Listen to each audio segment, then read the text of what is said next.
The ribbon slipped first, then the mask. He recognized her eyes before his mind caught up. My loves, gather close. I have served men like Yoo Tae-hyun in the presidential suite of my hotel for 18 years. The Korean Mafia boss with the dragon climbing the left side of his neck. The bespoke tuxedo. The watch worth more than a house in Queens. I know that man. And I know the woman who walked into the Lotus Vale charity gala that night. Sienna Carlisle. Black, beautiful, 32. A floor-length champagne gold gown over the deep brown of her skin. A matte black Venetian mask set with black diamonds covering only her eyes. She arrived as the anonymous investor the Black Orchid Syndicate had been chasing for 3 months. The one called the Architect. The one who could unfreeze his accounts before sunrise. He did not know it was her. His mother knew something was wrong the moment Sienna crossed the threshold. Aigu. Lady Yu Mi-ra recognized the walk before she recognized the face. They danced. A waltz. Coded words about debt and loyalty under a chandelier the size of a small car. Then the ribbon slipped. And the woman he had escorted out of the Yu family compound 5 years ago, at 3 in the morning, with 1 suitcase and a non-disclosure agreement, that woman was standing in the center of his ballroom, owning 47% of his holdings.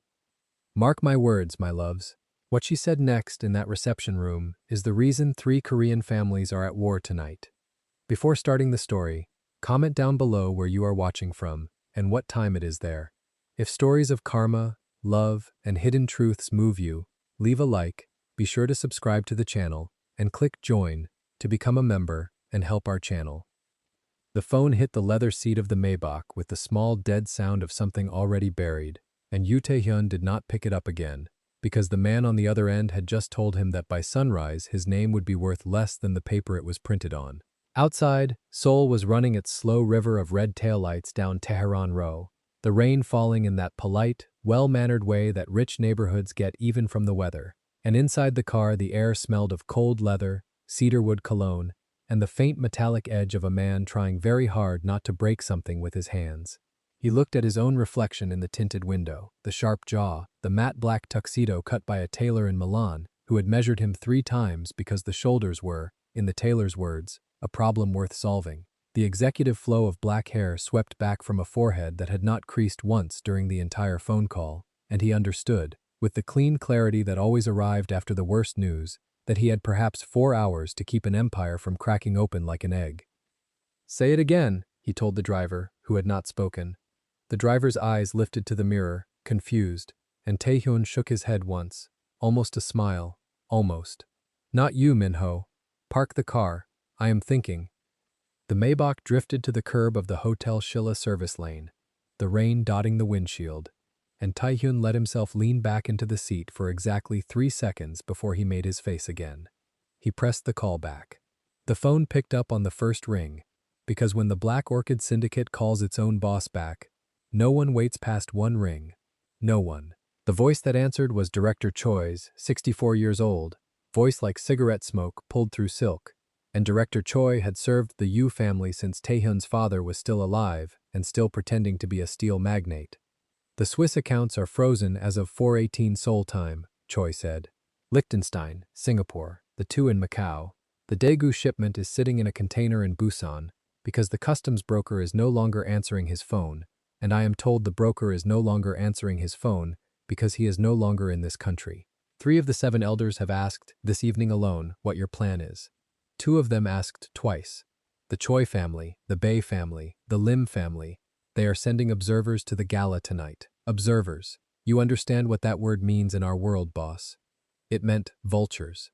It meant men with very expensive watches and very patient smiles, walking the perimeter of a wounded animal to see if it would still bite. Tae-hyun understood.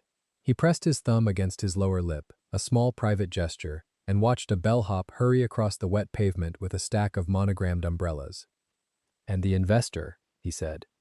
"The architect has confirmed attendance. Mask. No name, no entourage.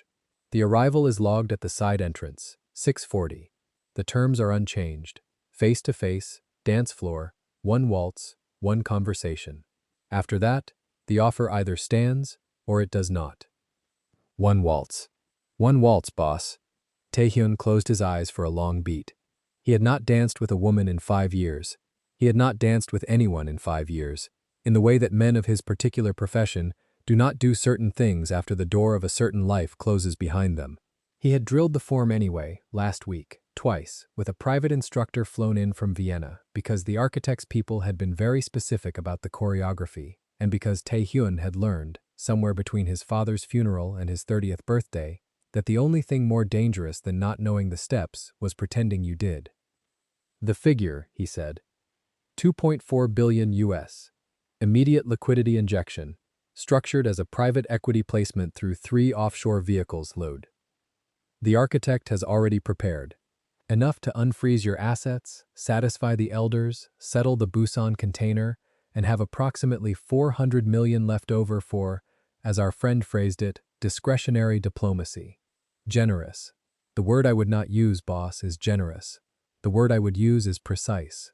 This investor has been studying us for years. They know our debts to the rupee, the yen, the dollar. They know which warehouse in Incheon has the leak in the south wall. They know your blood type.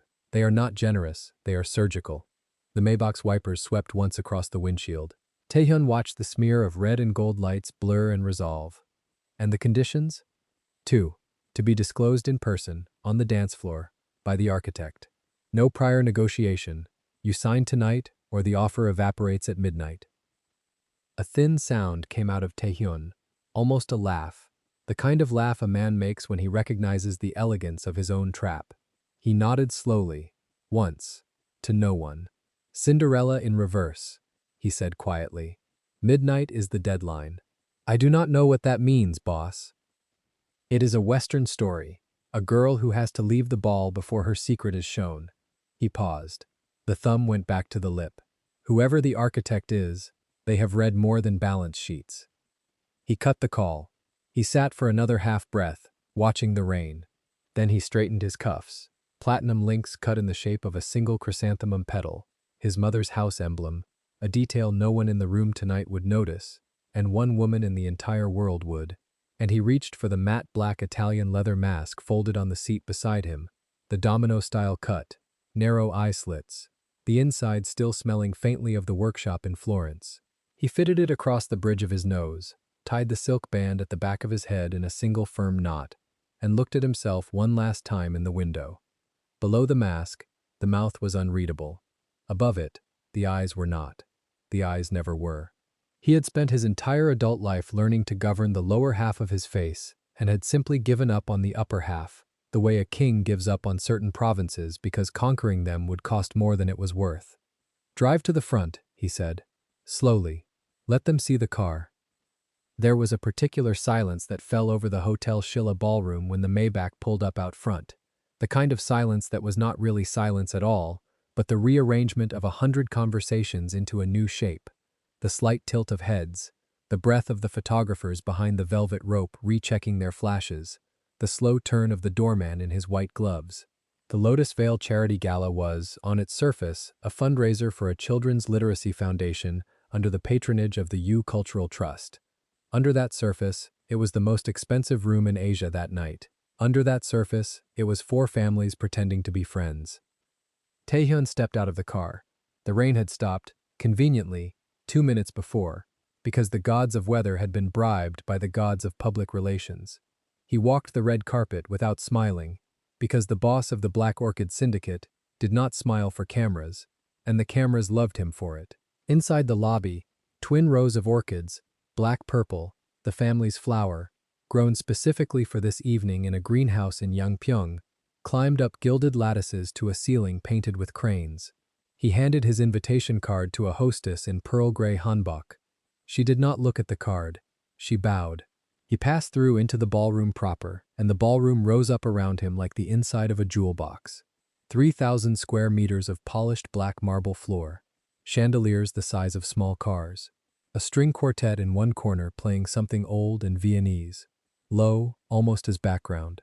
The walls draped in champagne silk, the columns wound with more orchids, white this time, and along the far wall a curving bar of carved jade, where servers in long black gloves were pouring 40-year Macallan into crystal as though it were tap water. 240 guests, all masked, all in haute couture. The room held its breath when he entered. in the way rooms always did, and then released it in a long murmur of recognition, hand kisses, half bows, the warm liquid sound of money pretending to be culture. He moved through it the way a shark moves through warm water, with the kind of stillness that is in fact motion. The two observers from the Choi family found him within 90 seconds. The Bay family observer found him within 3 minutes. The Lim family did not bother sending an observer. They sent the heir himself, 28 years old, drunk by 7:40, which told Taehyun everything he needed to know about the Lim family's intelligence on his troubles. He bowed to each of them at the correct depth, accepted each of their compliments, deflected each of their questions about, the unfortunate rumor in the financial press this morning. He let nothing show. He moved on. At the top of the marble staircase, in a high-backed chair that was not quite a throne, but was not quite not a throne, sat Lady Yu-mi-ra, his mother. 61 years old, spine like a sheathed blade, pearl-toned satin gown, custom Dior, a piece of work that had required 4 fittings and 1 woman in Paris weeping. Diamonds at the throat and wrist, small, perfect, intentionally restrained, because Lady Yu-mi-ra was not a woman who needed to advertise her wealth. She was a woman who made other women feel that their jewelry was loud. Her champagne gold Venetian mask was a tiny Baroque masterpiece, classical European motifs running along the brow, the chignon at the back of her head not allowing a single black strand its independence. She was holding a flute of champagne she would not drink. Her narrow eyes found Taehyun across the room and held him for a long, slow moment, the kind of look a mother gives a son when she has been waiting 40 minutes longer than she expected to wait. Beside her stood the girl, Shin Ji-eun, 31, daughter of the Shin pharmaceutical fortune, promised since she was 19 and Taehyun was 25, by a series of dinners and contracts neither of them had been asked to sign. Tonight she wore an ivory gown so thoroughly embroidered with silver crystal and French lace that it caught the chandelier light like a fish caught a current. Entire schools of light running across her, leaving her, returning. Her mask was pearl finish, white, ornamented with small transparent crystals and the delicate arabesques of a much older Venice. Her long, straight black hair fell to her waist without a single wave. She was beautiful in the way that a porcelain figure on the top shelf is beautiful. Perfect, breakable, and not entirely there. Taehyun climbed the staircase. He bowed to his mother, the correct degree. He bowed to Ji-eun, slightly less. "You are late," Mira said, in Korean, soft enough that no one else heard. "I am exactly on time, mother. The car is on time. The boss is when the boss arrives." "Do not be a poet tonight, Taehyun. The room has eyes. The room has always had eyes. The room has new eyes tonight. That is the only difference." Mira's lips made the smallest possible adjustment that could still be called a smile. "Ji-eun has been waiting to greet you. Greet her." He turned to Ji-eun. He took her gloved hand. He kissed the air above the knuckle. Ji-eun's lashes moved. She said, in the cool, careful voice of a girl who had been taught at 17 exactly how to address the future head of a family, "It is an honor to see you, Yu Seon-sang-nim. It is an honor to see you, Shin Agassi." The exchange was the exchange. It had been the exchange for 12 years. Mira watched it with the satisfaction of a woman watching a long, well-laid plan continue to lay itself. "You will dance with her at 8, Mira said. "The announcement of the engagement is at 9. The contracts are signed at 10. By midnight, my son, your house will be unshakable, your name above any rumor in any paper, and the elders will sleep tonight believing the dynasty is secured." Taehyun did not look at her. He was looking, instead, past her shoulder, at the wide, arched doorway on the far side of the ballroom, where a woman had just stepped through, and where the small movement of her arrival had cut through the room exactly the way a blade cuts through water, without sound, with consequence. "Mother," he said, very quietly, "the dance at 8 will not be with Ji-eun." Mira's eyes narrowed. "I beg your pardon. I have a prior commitment for the first waltz." "To whom?"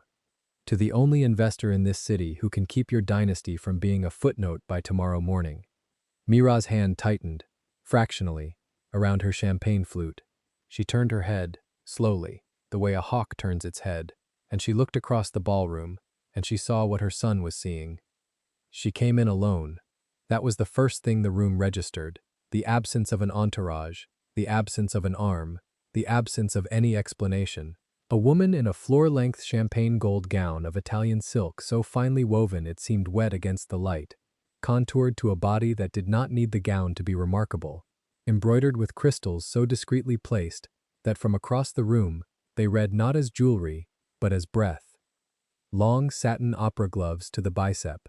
Around her throat, a triple strand of rare white diamonds that did not draw attention to itself because it did not need to. A matte black Venetian mask, set with black diamonds, covering the eye region and nothing more. Secured by a thin silk ribbon, hidden under a soft glam blowout of silky polished waves that fell below the bust in slow, deliberate movement. She was tall, perhaps 1.73 m, and she was black, deep brown skin with that satin luminosity that catches chandelier light and gives back something better, and the room had never seen anything quite like her, and the room, to its credit, and against its instincts, let her walk. She did not look around. She did not search for anyone. She did not bow. She moved into the ballroom the way a queen moves into a room she has already decided is hers, the heels of her gold sandals not quite making sound on the marble, the gown's hem brushing the floor in long, even strokes, and the murmur she left in her wake was not the murmur of curiosity, it was the murmur of recalculation. A server offered her a glass of champagne. She lifted one gloved finger, a small no, polite, and the server bowed and disappeared. She accepted, instead, a small black program card from a hostess and slipped it between two fingers without reading it. At the top of the staircase, Lady Yu-Mira was looking at her, and Lady Yu-Mira's face had not moved, and that was how Taehyun knew his mother had registered everything. "Who?" Mira said. The word was a knife laid flat on a table. "The architect," Taehyun said. "That is not a Korean woman." "No, mother, she is not." "That is not a Yu woman." "No, mother, she is not." "Then she is not dancing with my son." "She is the only woman in this room dancing with your son tonight, mother. The contracts at 10 will be hers. The signature at midnight will be hers. The hand at the small of my back during the photograph will be hers. You will smile in the photograph, because if you do not smile in the photograph, by Friday the Choi family will be holding our warehouses in Incheon, and the Bay family will be holding our shipping lanes in Busan, and the Lim family, mother, with their drunk air, will be holding our name. So you will smile. You will smile beautifully. You taught me how." Mira did not answer. She did not need to. Her hand stayed on the rim of the champagne flute, very still, the kind of still that costs decades of practice. Jeon, beside her, had not yet realized the floor had moved under her feet. She was still looking at Taehyun with the careful smile of the girl whose wedding had been planned at 17. Taehyun stepped past them both. He descended the staircase slowly, deliberately, the way the boss of the Black Orchid Syndicate descended any staircase, and the room watched, because the room had now identified the woman in the champagne gold gown as the second most powerful unknown in the building, and was waiting to see what its first most powerful would do. What he did was cross the marble. He cut a diagonal across the dance floor, past the white columns, past the orchid lattices, past the 4 observers from 4 families who all turned their heads at the same time, past the string quartet whose first violinist felt the change in the room and adjusted, fractionally, the tempo of his bow. He stopped 1 meter from her. She did not look up at him immediately. She finished, instead, the small, unhurried gesture of tucking the program card into the silk ribbon at her wrist. Only then did she lift her chin. The eyes inside the matte black mask were a deep, warm brown, set with a steadiness that was not new to him in the way that all things that have once been familiar are never quite new. Something in his chest moved, briefly, the way a sleeping animal turns over in deep grass. He governed it. He did not let it reach his mouth. He extended his hand, palm up. "The architect, I believe." Her voice, when it came, was lower than he had expected, smoke and silk in equal measure, the kind of voice a woman uses when she has spent a long time not needing to raise it. There was no accent he could place. There was the faint, warm vowel of somewhere in the American South, sanded down by years of somewhere else. "Mr. Yu, you know who I am. I have known who you are for some time. And I do not know who you are." A small, almost invisible smile moved at the corner of her mouth, just the corner, the rest of her face perfectly still under the black diamonds. That is also by design. He let his hand stay extended. The first violinist, 3 meters away, drew his bow into the opening note of the waltz. The one that had been arranged, the one that had been agreed, the Strauss, the slow one, the long one, the one that ran 6 minutes and 17 seconds, and was therefore exactly long enough for two strangers to undo each other. "Two conditions," he said quietly, his voice for her alone. "I am told there are two conditions. There are. And you will tell me on the floor. I will tell you on the floor." "Why the floor?" "Because, Mr. Yu, what I have to say to you should be said where the room can see your face and not hear your answer. That way you cannot lie to me, and I cannot embarrass you. It is an old courtesy. My grandmother used to call it the kindness of music." He almost smiled. He did not. Instead, he tilted his palm a fraction higher. She set her gloved hand into his. The contact, through the satin, was a small electrical event he was not prepared for. The kind of small event that a man trained since the age of 11 to read his own body could not lie to himself about. And he registered it the way a soldier registers a flare on a dark hill, not with fear, but with the quiet certainty that something had been seen and could not now be unseen. He led her 3 steps to the center of the floor. The other guests cleared, the way water clears around a stone dropped into a pond. The chandeliers seemed to gather their light into a tighter circle. Somewhere above, on the staircase, Lady Yumi Ra was not breathing, and Shinji-on's pearl mask had turned, slowly, an inch to the left. He placed his right hand at the small of her back. She placed her left at his shoulder. Their joined hands lifted, gloved fingertips finding gloved fingertips, the gold of her gown brushing the black of his tuxedo at the hip. The violins lifted into the first long phrase of the Strauss. He looked down at her. The eyes inside the black mask held his, and they did not flinch, and they did not blink, and somewhere very far back in his chest a door he had been keeping closed for 5 years rattled, once, against its frame. "Mr. Yu," she said, soft, almost whispered, the smoke and silk now an inch from his ear as he turned her into the opening step. "Are you ready to dance for your empire?" And he, the boss of the Black Orchid Syndicate, the man whose accounts had been frozen at 4:18 Seoul time, the man whose mother was watching from a staircase with eyes like a closed knife, the man who had not been touched by a woman in 5 years, looked down at the stranger in the champagne gold gown and the matte black mask and answered, in a voice no one in the world but her could hear, "I am ready to dance for whatever you have come here to take." The waltz began. The first note slid from the string section like a thread of dark honey, slow, deliberate. The kind of opening that did not invite the dancers so much as warn them. Taehyun's right hand settled at the small of Sienna's back, just above the curve where the champagne gold silk drew tight against her spine, and his left hand closed around her gloved fingers with the same measured pressure he used when he wanted a man across a negotiating table to understand that nothing he said next would be a suggestion. She let him lead the first step, only the first. The floor of the Lotus Vale ballroom had been polished to a mirror, and the chandeliers above them, 4 enormous cascades of cut crystal hanging from the gilded ceiling of the Hotel Shilla Seoul, threw a constellation of small white reflections across the marble at their feet. Around the perimeter of the dance floor, 200 of the most powerful guests in East Asia had paused mid-sentence, mid-sip, mid-breath, because the rumor had already crossed the room twice. The architect was dancing with Yoo Tae-hyun. The masked woman in the floor-length metallic gown was the investor who had been buying Black Orchid debt for 5 years through 3 layers of holding companies registered in Geneva, Singapore, and the Cayman Islands. Whatever she said to him in the next 4 minutes would determine whether the Yu family survived past sunrise. He guided her into the first long box, and she followed with a precision that surprised him. The Viennese waltz at this tempo, 60 bars a minute, demanded a partner who could feel the rotation in her hips before the man's hand had finished suggesting it, and most women in the room had been trained by Swiss instructors who taught them to be led. Sienna was not being led. She was matching him, half a heartbeat ahead, anticipating the turn before he committed to it, the way a duelist anticipates the wrist before the blade moves.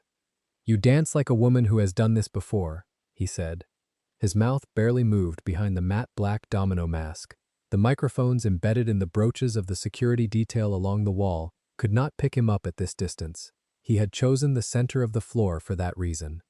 "I dance like a woman who learned in Seoul," she answered. Her voice through the mask was lower than he had expected, with a quiet American cadence underneath the careful enunciation, and something in the rhythm of it brushed the back of his memory before he could place it. Your country teaches the waltz as if it were an interrogation. Very formal, very controlled. The leader asks the question with his right hand. The follower answers with her hips. Neither one is allowed to look directly at the other until the music permits it. And do you find that constraining? I find it honest. The second turn carried them past Mira, who had positioned herself at the eastern edge of the floor with three of the senior wives of the Han family. The matriarch's pearl-toned satin gown caught the chandelier light and threw it back, colder than it had been received. She did not move. She did not lift her champagne flute. She watched her son rotate his masked partner through the second box with an expression that had emptied so thoroughly of approval that it could only be read by people who had survived her disapproval before. Taehyun felt the weight of her eyes against the back of his tuxedo jacket and ignored it with the same discipline he used to ignore the dull throb in his right shoulder, where a bullet had passed through him in Daegu 6 years ago. "Your mother is unhappy," Sienna said. She had not turned her head. She did not need to. "My mother is always unhappy. It is her resting state. She is particularly unhappy tonight. You are particularly the reason." The music shifted into the second movement, the strings deepening, a single oboe rising above the violins with a long-held note that the conductor stretched like silk being pulled across a knife. Taehyun lifted his right hand and Sienna turned out from his body, the metallic silk of her skirt unfurling in a wide, silent circle around her. Then she rotated back into the closed frame with the inevitability of a magnet returning to true north. Her gloved fingers closed around his again. The black diamonds along the edge of her Venetian mask caught a single point of chandelier light and threw it directly into his left eye. $840 million, she said. The words arrived between them so quietly that he felt them more than heard them. 6 bank facilities frozen as of 3:47 this afternoon Seoul time. 2 private creditors calling their notes by noon tomorrow. 3 families in this room ready to vote you out of the Black Orchid succession before the end of the week. Did I miss anything, Mr. Yu? His pulse did not change. He had trained that out of himself when he was 21, but behind the matte black leather of the mask, his pupils contracted by a fraction of a millimeter, and Sienna saw it. "You have been very well informed," he said. "I have been the one informing." The third box carried them into the center of the floor, the place where the chandeliers were brightest and the surrounding faces were furthest away. He understood that she had been driving them there. The choreography of the conversation belonged to her as much as the choreography of the dance, and he registered, with the cold professional admiration of a man who had spent 15 years cataloging adversaries, that he had not been led on a dance floor by a woman in a very long time. "Then I assume you are also the one who will be uninforming," he said, "if we reach an arrangement." "That depends on what you mean by an arrangement." "It means you tell me what the architect wants in exchange for unfreezing the facilities and silencing the creditors. It means we agree on a number, a structure, and a schedule. And at the end of this waltz you let me escort you to a private room upstairs where my attorneys are already waiting with documents drafted in 3 languages. She tilted her head a fraction of a centimeter to the right. The soft glam waves of her hair shifted across the bare skin of her shoulder, and the chandelier light caught the satin luminosity of her deep brown skin where the gown's neckline curved down toward the diamond pendant resting in the hollow of her throat. "Mr. Yu," she said, "I have not crossed 11 time zones in a private aircraft and walked into this ballroom in front of every rival you have ever made in order to negotiate a loan. Then what have you come for?" "Leverage." The word arrived at the precise moment the strings climbed into the third movement, and the violins covered the syllable so completely that no one beyond the radius of his own body could have heard it. He felt it the way a man feels the click of a hammer being drawn back somewhere in a dark room. "Be specific." 47% of every holding registered under the Yu family name from January of the year your father died until last Tuesday. Construction conglomerates in Busan. Shipping interests through Incheon. The hotel portfolio your uncle has been running through Macau. The 2 pharmaceutical subsidiaries you spun off in 2023. The textile group in Daegu that nobody has looked at in 12 years because everyone assumed it was dormant. It is not dormant. It owns the warehouse district that the new high-speed rail line is about to pass through. The compensation from the Ministry of Land alone will be $190 million US. She paused. The fourth box began. He led her into it without conscious thought. I own all of that already, Mr. Yu. I bought it slowly, through 5 years of patient acquisition, from the moment your accounts began to thin and your cousins began to sell. You did not notice because I did not want you to notice. Tonight is the first time I have permitted you to notice. His hand at the small of her back tightened by a degree that no observer would have detected. The pressure traveled through the metallic silk of her gown and rested against the warm skin beneath. And for an instant, Sienna registered the heat of his palm through 5 layers of fabric and remembered, against her will, the first time he had touched her exactly there, on a balcony in Sokcho, 8 years ago, when she had still believed he would marry her. She did not let the memory reach her face. She had trained that out of herself 2 years and 4 months ago. You are telling me, Taehyun said slowly, that you control nearly half of my family's assets.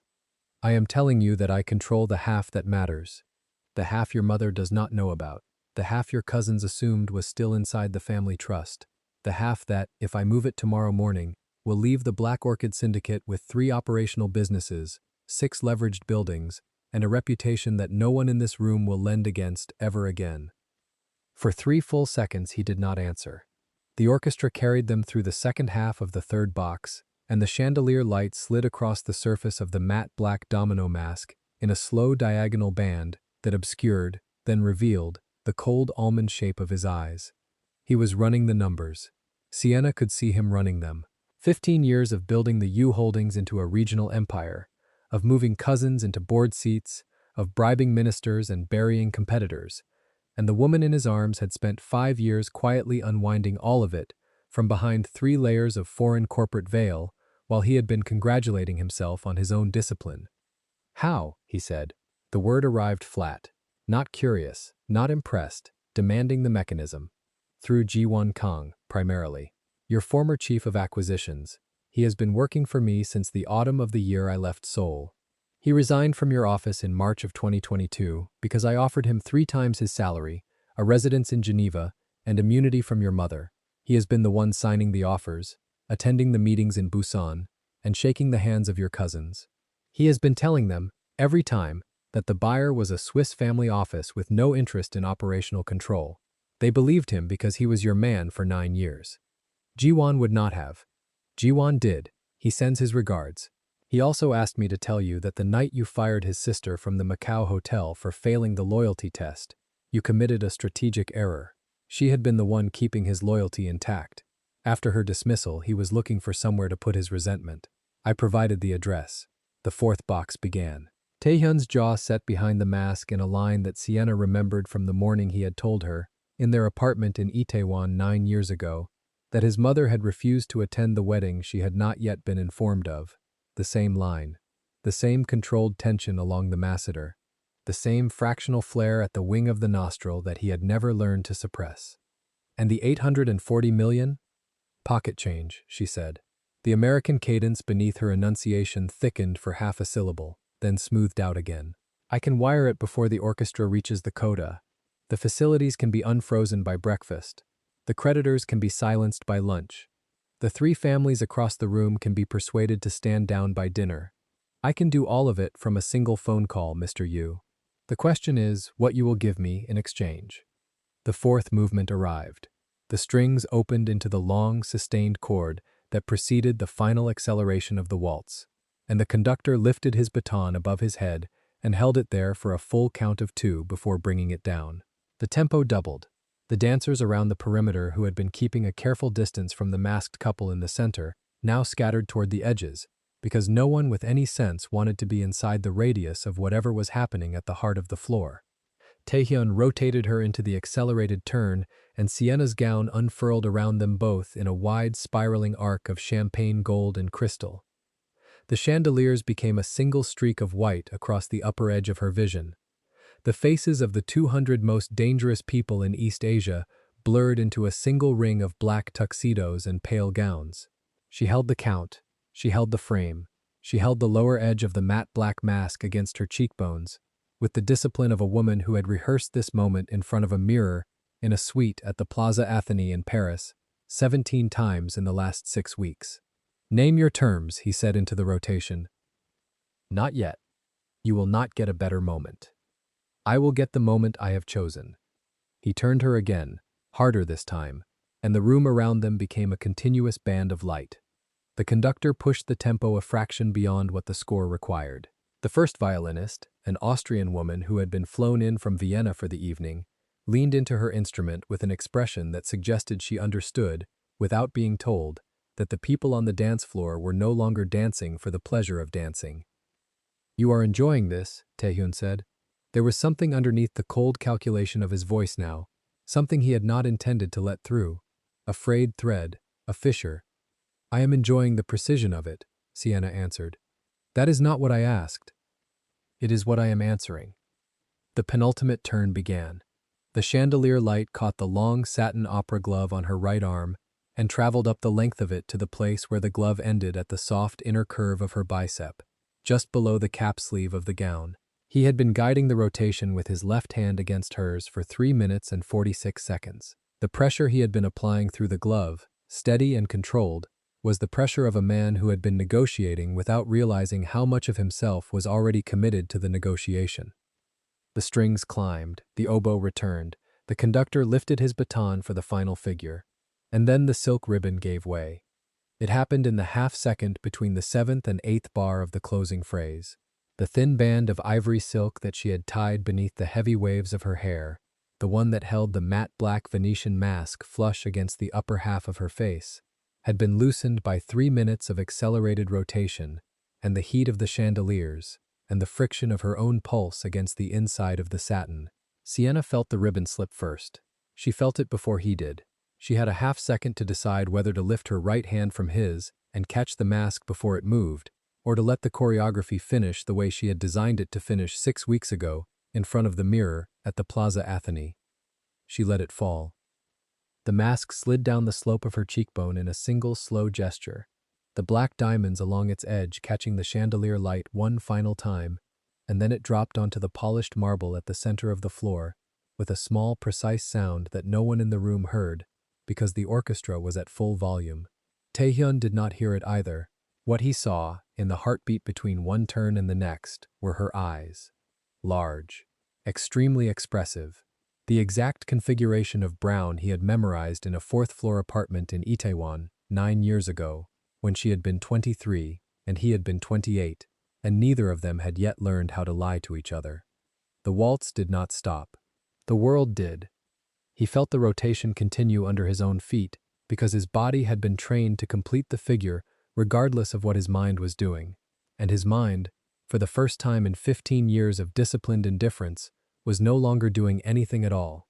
The strings finished the closing phrase. The oboe held its final note. The conductor brought the baton down for the last time. The chandeliers above them stopped throwing white reflections because the muscles at the back of his neck had locked, and his head had stopped moving, and the angle of his vision had narrowed to a single point at the center of the floor where his ex-wife was standing, inside the closed frame of his own arms. Sienna held his gaze. She did not blink. She did not smile. She did not soften. "Hello, Taehyun," she said. The American cadence rose fully to the surface now, and the careful soul enunciation she had been performing for the last 4 minutes dissolved out of her voice the way a watercolor dissolves under rain. "It has been a long time." His left hand was still closed around her gloved right hand. His right hand was still at the small of her back. The 200 most dangerous people in East Asia had finally registered, half a beat late, that the masked woman in the center of the floor was no longer masked, and the ring of black tuxedos and pale gowns around the perimeter had begun to ripple with the first slow wave of recognition. Somewhere along the eastern edge, a champagne flute slipped out of a gloved hand and shattered on the marble. The sound carried. Mira did not move. The matriarch's face beneath the champagne gold Venetian mask had emptied so completely of expression that the 3 senior wives of the Han family standing beside her took an involuntary half-step backward because they had survived her disapproval before, and they understood that what was crossing her face now was something they had never seen. It was not disapproval. It was calculation. It was the look of a woman who had spent 40 years protecting the Yu bloodline from precisely this contamination, and was now recalculating, in real time, the cost of every promise she had made to every family in the room. Across the floor, Shin Ji-eun, the promised heiress in the ivory haute couture gown, embroidered with silver crystals, lifted her own pearl-finished Venetian mask a quarter-inch away from her face so that she could see more clearly. Her perfectly straight black hair fell to the small of her back. The impressive diamond necklace at her throat caught the chandelier light and threw it forward in a sharp white line.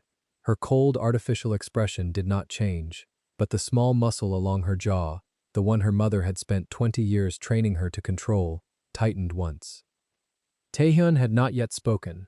His mouth had opened a fraction behind the domino mask and then closed again, because the discipline that governed his voice had not yet caught up with the recognition that governed his eyes.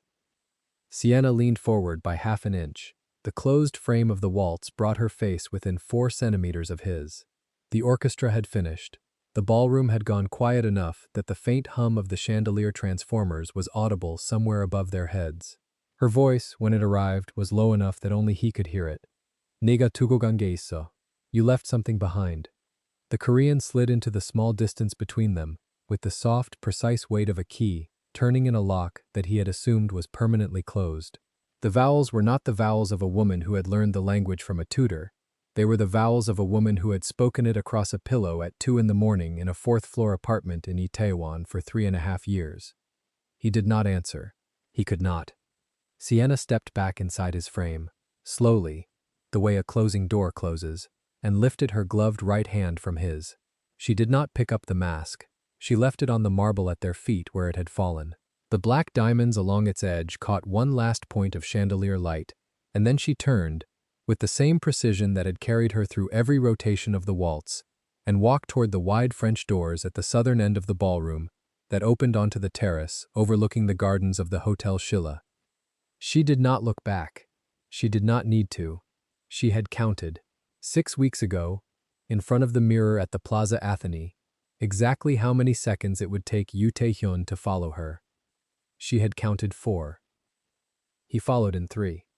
The corridor behind the ballroom was narrower than the architecture outside suggested, lined with dark walnut panels and lit by sconces dimmed to the color of old amber. Sienna walked ahead of him without looking back, her champagne gold hem hissing across the runner, the matte black Venetian mask once again seated against the bridge of her nose because she had paused, in the half-second after the ribbon slipped, to lift it back into place with the unhurried gesture a woman uses to adjust a strand of hair, not a disguise that had just betrayed her. She wore it now only because the next room was not the room where she intended to take it off. He followed at a distance she could feel against her shoulder blades, the click of his Italian dress shoes a metronome that matched the pulse she refused to let into her throat. Neither of them spoke. The corridor turned twice, past a service door, past an alcove where a uniformed attendant was instructed by a single lift of Taehyun's chin to stand down, and then opened onto tall French doors framed by heavy bronze fittings. She pushed them with both palms. The terrace caught her like cold water. It was a private terrace, the kind the Hotel Schilla reserved for delegations that did not wish to be photographed, 16 floors above the city, and open on 3 sides to the night sky. The wind off Namsan Mountain came in soft folds, threading itself through the polished waves of her soft glam blowout, and the lights of Central Seoul lay below in a vast unbroken grid, the river a black ribbon stitched through the gold. No witnesses, no champagne. She had requested this terrace, specifically, 6 weeks ago, through a hospitality director who had no idea why the request had been routed through a Geneva trust. She walked to the balustrade. She set both gloved hands on the cold stone. She did not turn around. "Close the doors, Taehyun." He closed them. The latch clicked behind him with the small, definite sound of a vault ceiling, and the rumor of the ballroom dropped to a low hum that might have been the city itself breathing. He stood 3 paces from her back. She could hear the faint creak of the leather of his domino mask as he reached up and untied it, and the small dry sound of it being folded once and slid into the inside pocket of his bespoke black Italian tuxedo. He would not ask her to do the same. He understood, finally, that the mask had never been the disguise. 5 years. His voice was lower than it had been on the dance floor, stripped of the boardroom timbre, stripped of the syndicate timbre, stripped of everything except the man who had once stood at a kitchen counter in a brownstone in Hanam-dong and watched her stir milk into coffee at 6 in the morning. 5 years, Sienna. She did not answer immediately. She let the wind do the first sentence for her, let him look at the line of her neck above the diamond collar, and understand that the woman standing on this balcony was not the woman he had put on a plane out of Incheon with a one-way ticket. That woman had been 27. That woman had cried in the back of the car. That woman had signed because she had been told, by him, in 3 sentences in the marble foyer of his mother's house, that loving her was a liability the Yu family could not absorb. This woman set both palms flat on the balustrade and finally turned her head. 5 years and 4 months. The first acquisition closed on October 9th. A Geneva trust bought 11% of the secondary debt your father had pledged against the Pyeongtaek port concession. The trust was called Marin Holdings. You signed the counter-acknowledgement in November without reading past page 2. Your legal team thought Marin was a Lebanese sovereign vehicle. It wasn't. He did not move. He was a man trained to keep his hands still when information rearranged the floor beneath him. By the following spring, she went on, voice low, even, every syllable shaped with the cadence she had spent 5 years cultivating in conference rooms in Zurich and Mayfair, Marin had absorbed 19% of the Black Orchid revolving facility through distressed asset purchases routed via Singapore. By year 3, there were 7 trusts. By last December, there were 12. They share a sole authorized signatory who flies in and out of Geneva on a passport you have never seen, under a name you would not recognize. The signatory is me. A small muscle in his jaw moved once. He held it still.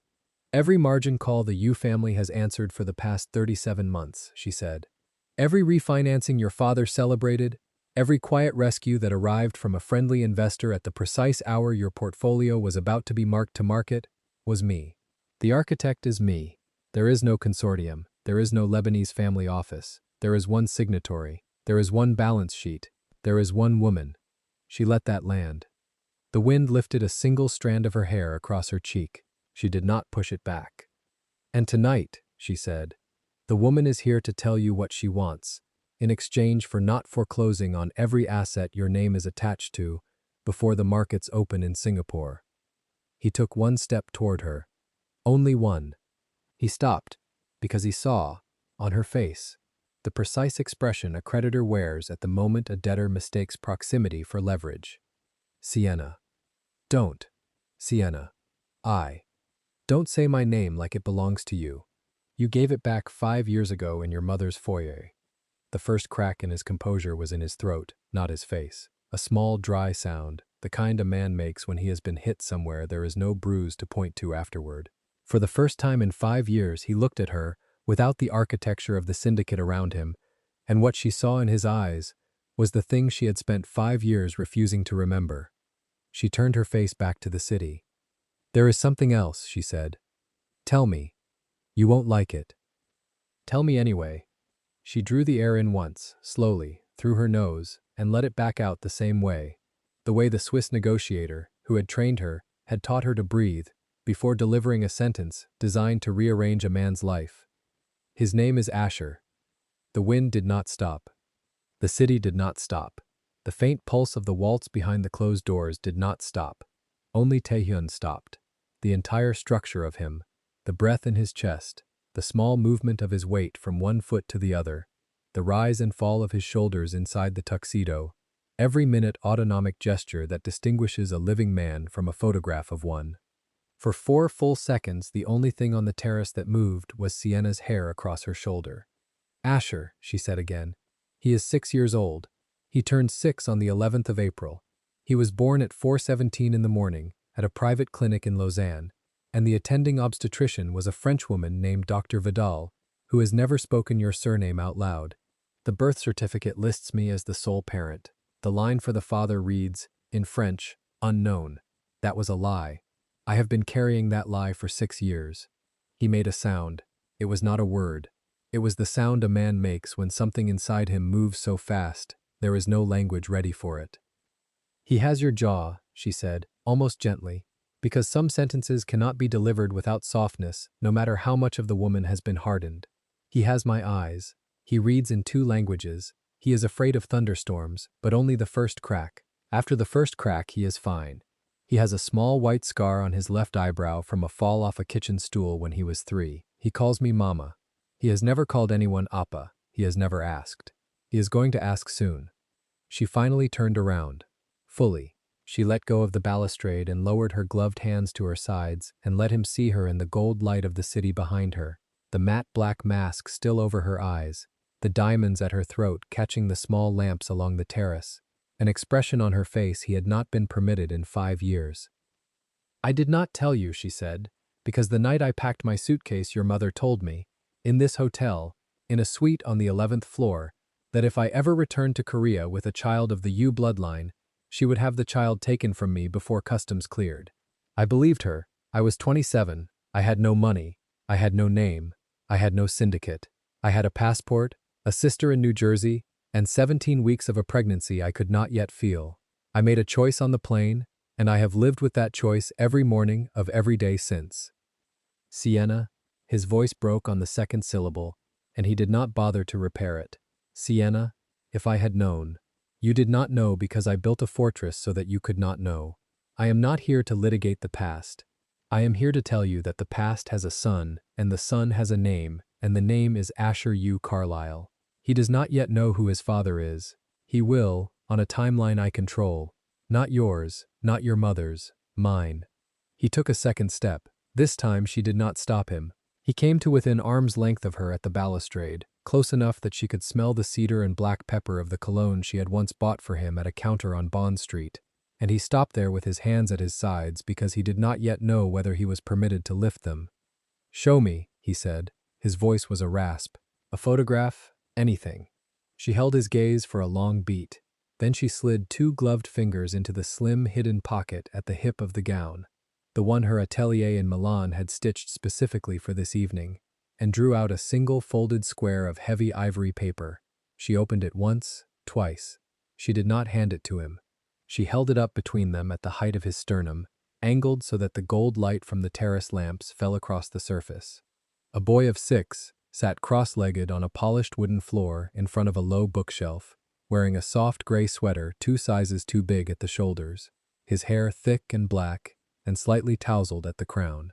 He was holding a small toy car in one hand and looking up at the camera with an expression of mild, patient amusement, the precise expression Taehyun himself wore in boardrooms when a subordinate was about to say something foolish. His eyes were enormous and dark brown, almond-shaped, half hers and half not hers, and the line of his jaw, even softened by childhood, was a smaller copy of the man standing on the terrace looking at it. Taehyun did not reach for the photograph. He did not breathe for the length of time it took her to count, silently, to 4. Then he breathed once, and the breath came out of him in a sound that was not quite a word and not quite a sob, a low syllable she recognized, because she had made the same sound, alone, on the floor of a bathroom in Lausanne, 4 hours after the obstetrician had laid the boy on her chest. He lifted one hand. He did not touch the photograph. He held his fingers a centimeter above the boy's face for a long second, the way a man holds his palm above a candle to feel the heat without taking it, and then he lowered the hand again to his side. "Asher," he said. His voice on the name was a thing she had not expected to hear, a father's voice, a voice the syndicate had never been allowed access to. "Yes. 6 years old. 6. And you have raised him. Alone. With my sister. In a brownstone in Park Slope until he was 3. And then in a house outside Princeton, where the schools are good and the security perimeter is good, and no one in the neighborhood has ever heard the words Black Orchid in their lives. He is happy. He is loved. He is whole. That is not negotiable." She folded the photograph closed before he could memorize more of it than she was prepared to give him tonight, and she slid it back into the hidden pocket at her hip. He watched the small motion with the attention of a man memorizing the location of a door he intended to find again. "Why now?" he said. She had been waiting for the question. She had rehearsed 3 answers and discarded all 3, because the truth was simpler than any of them. "Because last month," she said, "my surveillance team in Geneva intercepted a memorandum from a private investigator your mother retained in February. 8 pages of that memorandum described, in detail, the movements of a black SUV registered to my security detail outside a school in Princeton, New Jersey. The investigator had photographed the boy through the rear window on 3 separate mornings. The memorandum recommended a kinetic option. Your mother was waiting for the conclusion of tonight's marriage announcement before she authorized it. The variable, Taehyun, is your son." Every muscle in his body went still, in a way that was not stillness, but the absence of permission to move. She watched it happen. She had been told, by the analyst who briefed her on his physiology, that this was the precise reaction the U-men exhibited the instant before they decided someone was going to die. She had counted on it. She would not, he said. The words were flat. He did not believe them as he said them. She would, Sienna said. She has. She has authorized worse for less. You know this. The investigator's invoice was paid out of an account she controls personally. The same account that paid the agency that arranged your father's disappearance from the public ledger in 2019. I have the wire confirmations. I have everything. I brought a copy.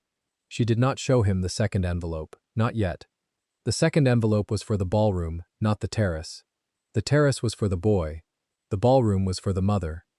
So now, she said, her voice dropping into the lower register she used when a sentence was meant to end a conversation rather than continue one, you understand why I am here. Not for nostalgia, not for revenge. I am here because in 3 weeks I expect a delivery vehicle to attempt to intercept a school bus on a quiet road in Mercer County, New Jersey, and I have decided, after 5 years of building a position large enough to do it, that I am going to dismantle the woman who signed that order before the vehicle is dispatched. She lifted her chin. And I require your cooperation, or your refusal. Either is acceptable. Both are priced. He looked at her. He looked at her the way a man looks at the only fixed point in a room that has begun, in the past 3 minutes, to rotate. The cedar wind from Namzan moved between them. Somewhere below the terrace, a car horn sounded, brief and distant, and the muted waltz behind the closed French doors changed key. Tell me what you want, he said. Not yet. Sienna. Not yet, Taehyun. There are people inside that ballroom who must hear the terms with you. Your mother, your bride, your counsel. The 3 rival families who came tonight expecting to watch your engagement, and instead are about to watch something else. The terms are not a private conversation. The terms are a public instrument. I have spent 5 years and 4 months preparing the instrument. I am not going to deliver it in a corridor. She let one gloved fingertip rise and rest, briefly, against the matte black mask across her eyes, a small gesture of acknowledgement. The mask had served its purpose. She did not yet remove it. You have 2 minutes, she said. Use them to decide what kind of man your son is going to read about. 10 years from now, when he is old enough to open the archive I have built for him. The archive is sealed. I am the only person with the key. The version that exists in it depends entirely on what you do when we walk back through those doors. She turned, finally, and looked at him fully, and she said, in the voice she had been rehearsing for 5 years and 4 months, without ever truly believing she would be given the chance to use it. Decide, my love, then walk. She used the endearment once, only once. The way a woman uses a knife she has kept sheathed for a long time, to remind a man that she still owns it. Then she turned her back on him, and she set both gloved palms once more on the cold balustrade, and she waited. The city spread below her in its grid of gold, the night air moving in soft folds across her bare shoulders, the silence on the terrace so complete that she could hear, behind her, the small rough sound of Yoo Tae-hyun, boss of the Black Orchid Syndicate, learning for the first time in his adult life how to breathe around the name of a child. The 2 minutes had begun. He stood for the first of them without moving. She did not turn. She could read the small adjustments of his weight against the parquet behind her, the way she had once read his breath against her shoulder in the dark of their bedroom in Hanam-dong, and she knew that the structure inside him had finished collapsing, and the structure that was going to replace it had begun to set. He took 1 step toward the balustrade, then another. He stopped half a meter to her left, set his palms on the cold stone, and looked, with her, at the city. When he spoke, his voice was low and very steady, the way a man's voice goes when the decision has been made. My mother will be in the small reception room off the east stair. She always retreats there during the first half hour of any gala she has hosted. She drinks ginger tea. She receives reports. She will be expecting me to bring her the name of the masked investor. She will not be expecting me to bring her the investor herself. Good, Sienna said quietly. Jiyeon will follow. She always follows. She has been instructed since the age of 19 to follow. Good. My counsel will hear what happens in that room within 4 minutes of it happening. 2 of them will side with my mother out of habit. 3 of them will side with the balance sheet. One of them will side with whichever of us is still standing at the end of the conversation. I cannot guarantee, Sienna, that all of them will be alive by sunrise. I have not asked you to guarantee that. He turned his face toward her then, only his face, the rest of him still squared to the city, and she felt the weight of the look against the side of her cheek, the way she had once felt it across a pillow at 6 in the morning. What do you want me to do with the photograph? It was not the question she had expected. It was a better one. You do not look at it again tonight, she said. Not in the reception room. Not in the ballroom. Not in any room where another person can see your face while you are looking at it. The first time you see your son, Taehyun, will be the first time. It will not be on a photograph held up in a corridor by a woman in a mask. I am giving you the photograph back, in a moment, because I want you to know that he exists. I am not giving you the boy. The boy is mine until I decide otherwise. Do you understand me? I understand you. Say it. Asher is yours until you decide otherwise. Good. She drew the folded square from the hidden pocket a second time and pressed it briefly into the palm of his right hand, gloved fingertip to bare knuckle, the first deliberate touch she had permitted since the dance floor. He closed his hand around the paper with the precise pressure of a man ordered not to crush something. He slid it into the inside pocket of his tuxedo, against the place where his own heart was, by all the laws of anatomy, currently doing something it had not done in 5 years. She allowed herself, in that single second, the smallest unguarded breath of the evening. Then she straightened her spine and stepped back from the balustrade. 2 minutes are up, Taehyun. Open the doors. He opened the doors. The waltz had ended. A second piece had begun, lighter, faster, the kind of music a hostess selects when she wishes the room to forget that something serious has just occurred at its center. The amber light from the sconces fell across the matte black mask on her face and across the freshly composed expression of the man at her side, and together they began to walk, unhurried, toward the reception room where Lady Yumi-ra was, at that very moment, lifting a porcelain cup of ginger tea to her lips and asking, in a tone of mild irritation, why her son had been gone from the ballroom for 9 minutes. She would set the cup down again very soon. The reception room sat at the eastern end of the Shilla's principal floor, 3 walls paneled in dark rosewood polished to the color of dried blood, the fourth a single sheet of glass that looked out over the floodlit garden and the silver curve of the river beyond it. The center of the room was occupied by a low ebony table set with a Celadon tea service that had been in the Yu family for 140 years.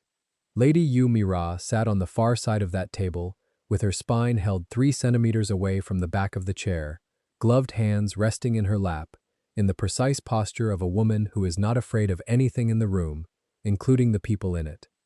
Shin Ji-eun sat to her left in the ivory haute couture gown, embroidered with French lace and silver crystal, the impressive diamond necklace throwing back small careful stars, the pearl-finish white Venetian mask still in place because she had been instructed, hours earlier, not to remove it until Lady Yu gave the signal.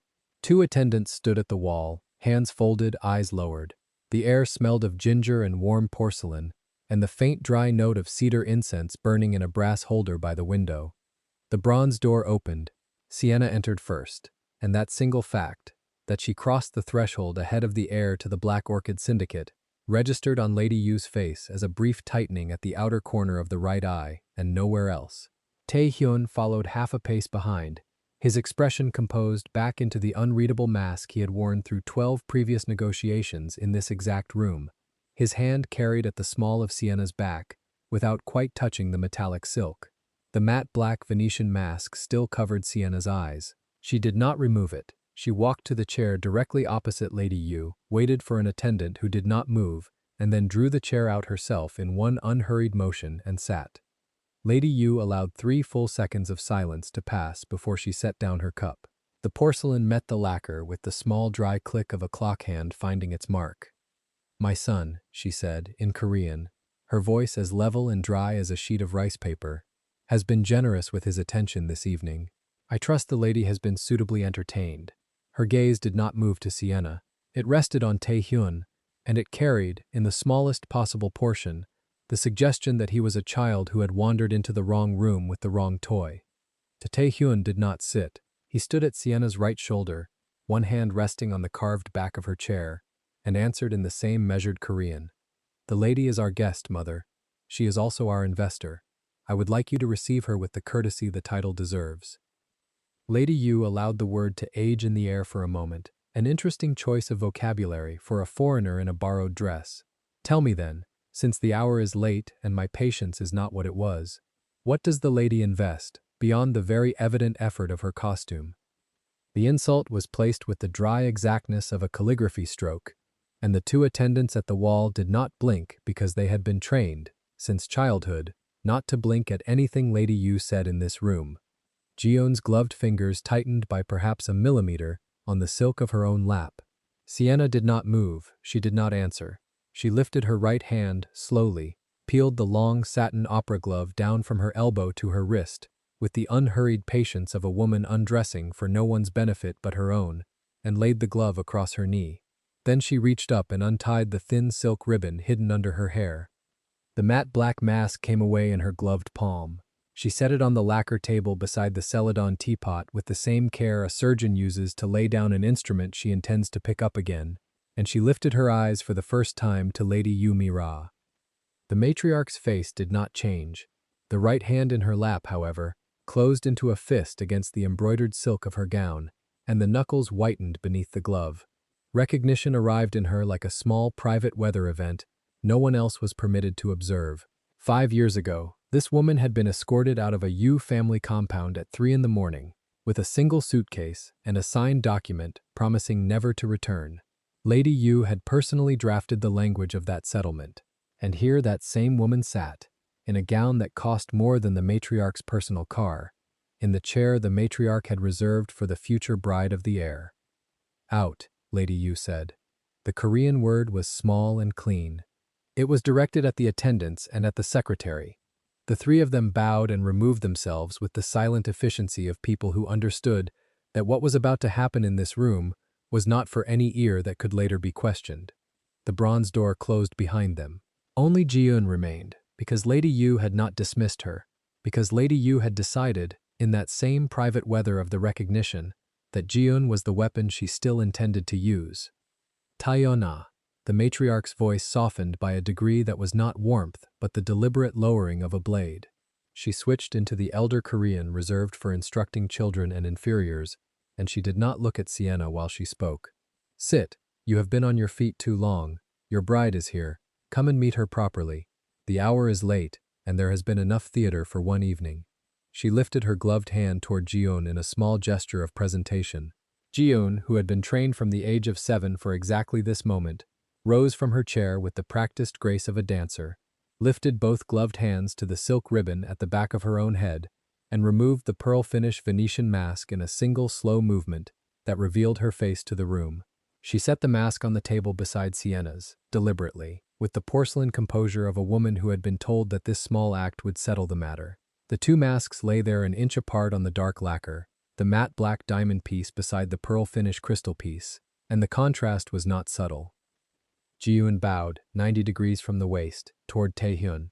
Her long black hair fell forward and brushed the table. "Yu Sonbae Nim," she said, in the high formal Korean of a woman addressing the head of a house she expects, by morning, to belong to. "I am honored beyond expression to be received in this room. I have prepared myself, all my life, for the privilege of standing at your side. My family offers, with this betrothal, the full weight of the Shin trading houses, the harbor concessions at Busan, the controlling shares of the Maritime Insurance Group, and the loyalty of the 4 southern districts. We come to your house with empty hands, asking only that you accept what we bring." It was the old language, the language of the matchmaking houses of the previous century, and Ji-eun delivered it without a single wrong vowel. She straightened from the bow. She looked, for the first time, directly at Sienna across the table. Her face did not change, because she had also been trained, but the diamond necklace at her throat lifted very slightly with a breath she had not intended to take. Lady Yu smiled. It was the smile of a woman who had set a piece on a board and considered the game effectively concluded. "There," she said. "You see, lady, what the house has prepared. A daughter of the Shin family, raised for this evening, raised for this house, raised in the customs and the language and the obligations that an heir of the Black Orchid requires from the woman who will share his name. The matter is, as you can observe, already settled. I will not pretend the hour has not been awkward for you. I will instruct the driver to bring your car to the side entrance, and I will instruct the hotel to ensure that no photograph taken this evening travels further than the families involved. The settlement 5 years ago was generous. Tonight will be more generous still, if you have the wisdom to permit it. Sienna did not respond to the matriarch. She did not respond to Ji-eun. She turned her head a degree to the right and spoke, in English, to Tae-hyun, in the same low voice she had used on the terrace. Tell your mother who I am, Jagia, or I will. The Korean endearment, delivered in an American accent with the small dropped final syllable that intimate Korean uses between spouses, landed in the room like a glass dropped on stone. Lady Yu's smile did not survive it. Her chin lifted by half a centimeter.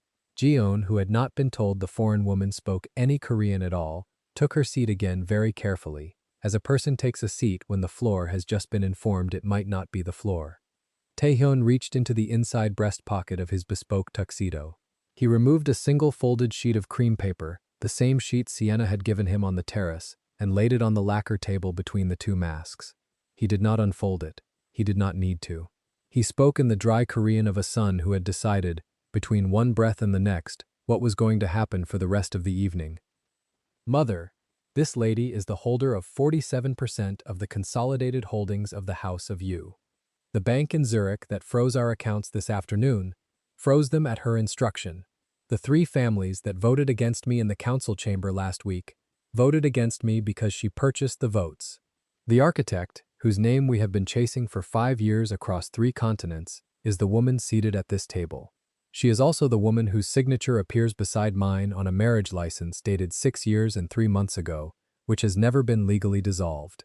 The settlement you drafted was never executed because she refused to sign the final page, and because no one in this house thought to verify that the courier returned the document with all 5 signatures rather than 4. I learned this 12 minutes ago. You will learn it now. The matriarch did not look at the folded paper. She looked at her son, and for the first time in the memory of any person who had ever served in the Yu household, something passed across Lady Yu Mira's face that was not contempt and was not authority. It was the small, white flash of a woman who had just been informed that the ground beneath her chair was not the ground she had spent 30 years building. She recovered in 3 seconds. The chin came back down. The hands settled. She turned her narrow eyes, at last, on Sienna, and she addressed her directly for the first time that evening, in Korean, in the cold register reserved for negotiations between equals because the matriarch had already calculated, with the speed of a woman who had survived 4 wars inside her own family, that the register of contempt was no longer available to her.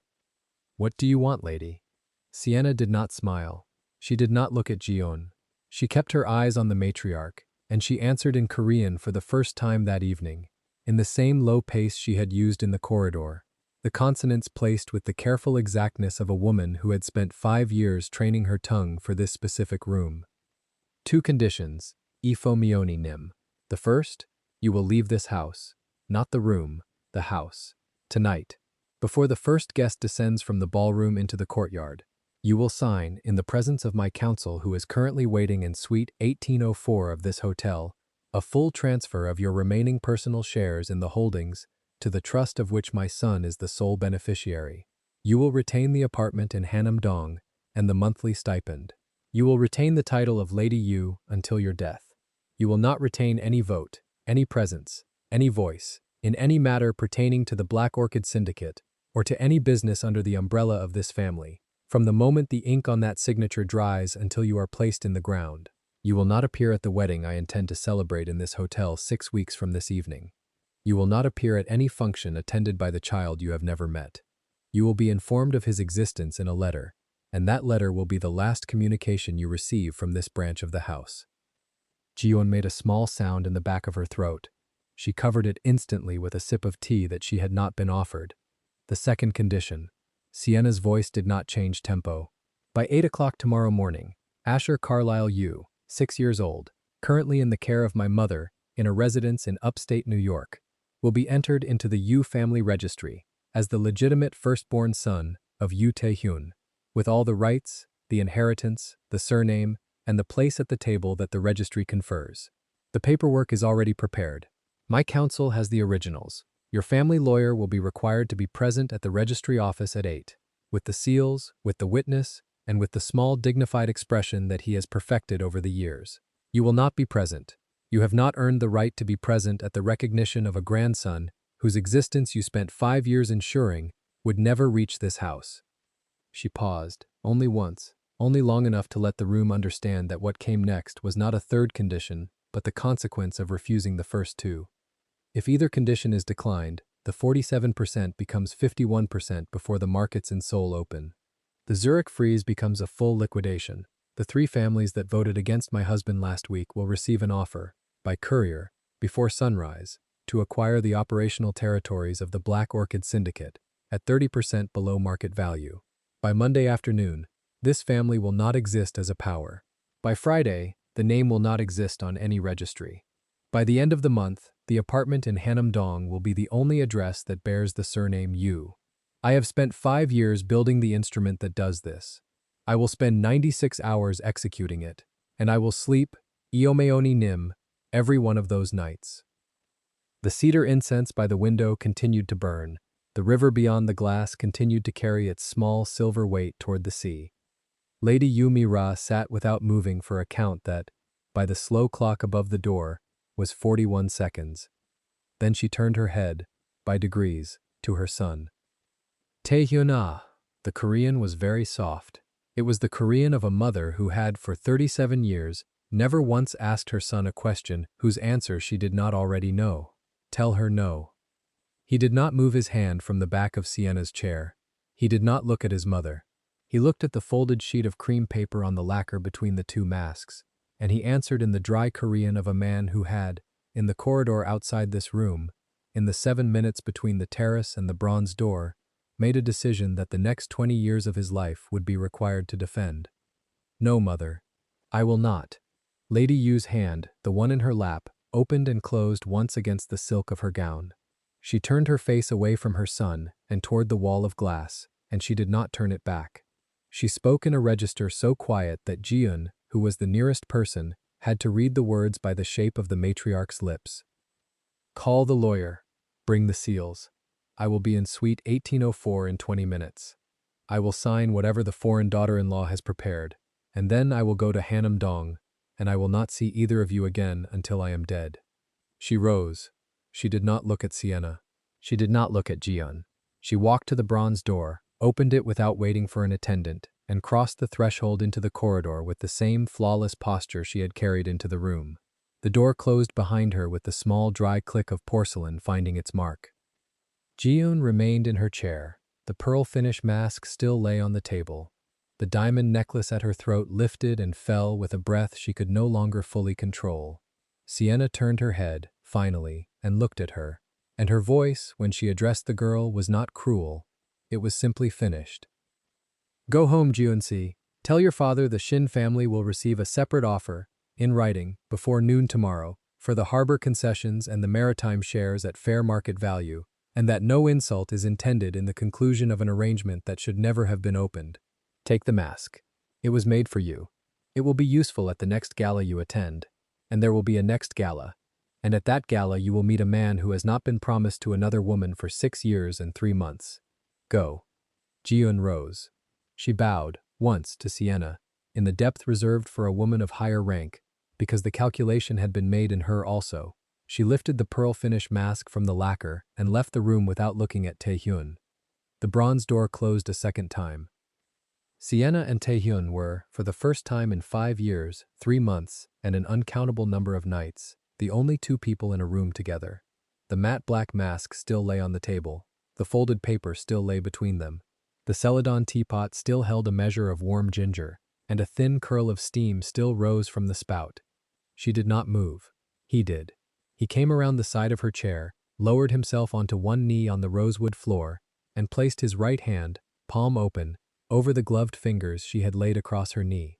He did not kneel as a man asking forgiveness. He knelt as a man placing himself at the height where he could see her face, without her having to lift her chin to meet his. The boy, he said, in English, in a voice that had nothing of the boardroom left in it. Tell me his name again. Asher, she said. Asher Carlyle. As of 8 o'clock tomorrow, Asher Carlyle you. And he looks like you. He looks exactly like you. He has my mouth, He has your eyes. He is left-handed. He is afraid of the dark. He has never been told your name. He will be told tomorrow. By me, on a video call from this hotel, at 7 in the morning Seoul time, which is 6 in the evening in New York, which is the hour he is permitted to use the screen. You will be in the frame. You will not speak first. He will speak first.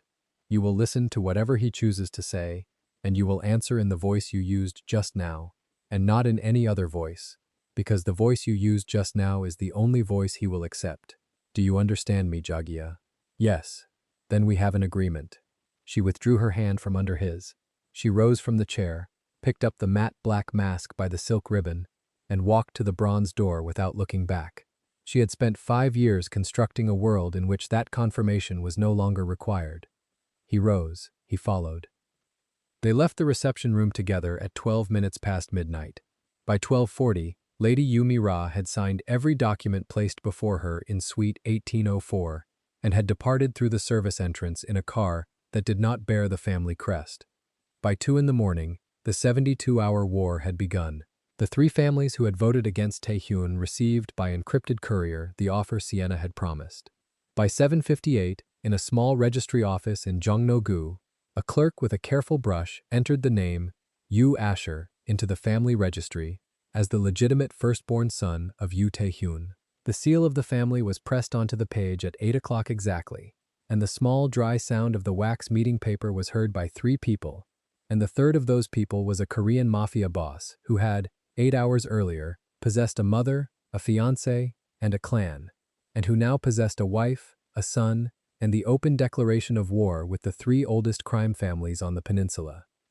The door that mattered was the one in the small registry office in Jongno-gu at 8 o'clock the next morning, when a 6-year-old boy who was left-handed and afraid of the dark became the firstborn son of a house that had not, until that morning, known he existed. Whether the house survives the war that began at midnight, whether the woman in the champagne gold gown sleeps as soundly as she promised, whether the man on his knee in the rosewood room is permitted, in the end, to hear the voice of the child he has never met, are matters for another evening. Subscribe, beloved, and stay with me. The next chapter is already moving toward us in the dark. Scene 59 Phase, Part 1, Final Third Set Location, Salao de Baile, Lotus Vale Charity Gala. Exact audio excerpt. Because the room had now identified the woman in the champagne gold gown as the second most powerful unknown in the building, and was waiting to see what its first most powerful would do. Safe interpretation. Wide shot of the masked crowd watching with held breath, heads subtly tracking between 2 points in the room. Prompt.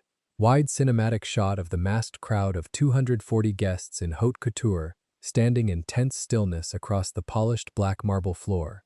Heads turning fractionally between 2 unseen focal points. Champagne flutes paused mid-air. Expressions hidden behind Venetian masks but charged with calculation. The grand ballroom of the Lotus Vale Charity Gala, with 4 massive crystal chandeliers and champagne silk-draped walls, wound with white orchids. Practical light source anchored in the scene of crystal chandeliers casting tight constellations of white light across the black marble. Late evening gala atmosphere with low Viennese strings in the background. Cinematic K-drama aesthetic, modern Korean crime drama visual style, 35mm film stock, live-action photorealistic film still, 8K, shallow depth of field, rich color contrast, K-drama tones, midnight blue, wine red, steel gray, shki brown, cream white. Practical light source anchored in the scene. No text, no split screen, no posing for camera, not illustration, not 3D render, not CGI, not anime. R16-9, Scene 60, Phase, Part 1. Final Third Set Location. Salao de Baile, Lotus Vale Charity Gala. Exact audio excerpt. What he did was cross the marble. Safe interpretation. Taehyun begins walking across the polished marble floor with measured purpose. Prompt. Low tracking shot of Yu Taehyun, the Korean man with executive layered flow hair, black neck tattoo on the left side, bespoke black Italian tuxedo, and matte black leather domino mask from the reference image, striding mid-step across the polished black marble floor, jaw set in cold purpose, eyes fixed on a distant point across the ballroom, the Grand Lotus Vale Charity Gala Ballroom, with white columns wound in orchids visible in the background. practical light source anchored in the scene of overhead chandeliers spilling pools of white light onto the marble around his polished black Oxfords. Late evening gala atmosphere, cinematic K-drama aesthetic, modern Korean crime drama visual style, 35mm film stock, live-action photorealistic film still, 8K, shallow depth of field, rich color contrast, K-drama tones, midnight blue, wine red, steel gray, whiskey brown, cream white, practical light source anchored in the scene, no text, no split screen, no posing for camera, not illustration, not 3D render, not CGI, not anime, R16-9, Salao de Bailey, Lotus Vale Charity Gala exact audio excerpt. He cut a diagonal across the dance floor, past the white columns, past the orchid lattices, past the 4 observers from 4 families who all turned their heads at the same time. Safe interpretation. Taehyun walks a deliberate diagonal across the ballroom as 4 masked observers turn their heads in unison.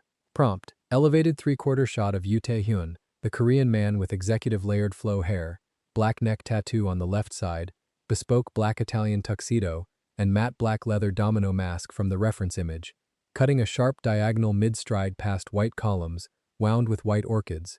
4 masked male observers in tuxedos, at the perimeter of the frame, turning their heads in synchronized motion to track him.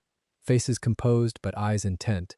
The Grand Lotus Vale Charity Gala ballroom with carved jade bar in the deep background. Practical light source anchored in the scene of cascading crystal chandelier light, catching the satin of his tuxedo lapels. Late evening gala atmosphere. Cinematic K-drama aesthetic. Modern Korean crime drama visual style. 35mm film stock. Live-action photorealistic film still. 8K. Shallow depth of field. Rich color contrast. K-drama tones. Midnight blue. Wine red. Steel gray. Whiskey brown. Cream white. Practical light source anchored in the scene. No text. No split screen. No posing for camera. Not illustration. Not 3D render. Not CGI. Not anime. R16-9. Scene 62 phase. Part 1.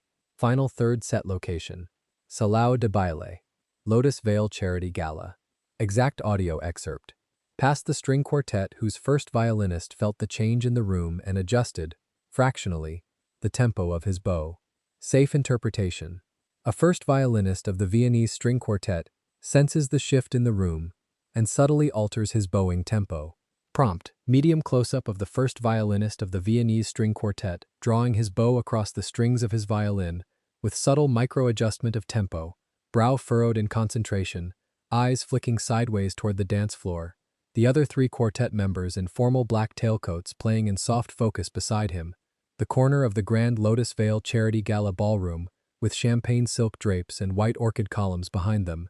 Practical light source anchored in the scene of a small, warm sconce lamp glowing on their sheet music stands. Late evening gala atmosphere, cinematic K-drama aesthetic, modern Korean crime drama visual style, 35mm film stock, live-action photorealistic film still, 8K, shallow depth of field, rich color contrast, K-drama tones, midnight blue, wine red, steel gray, whiskey brown, cream white, practical light source anchored in the scene. No text, no split screen, no posing for camera, not illustration, not 3D render, not CGI, not anime.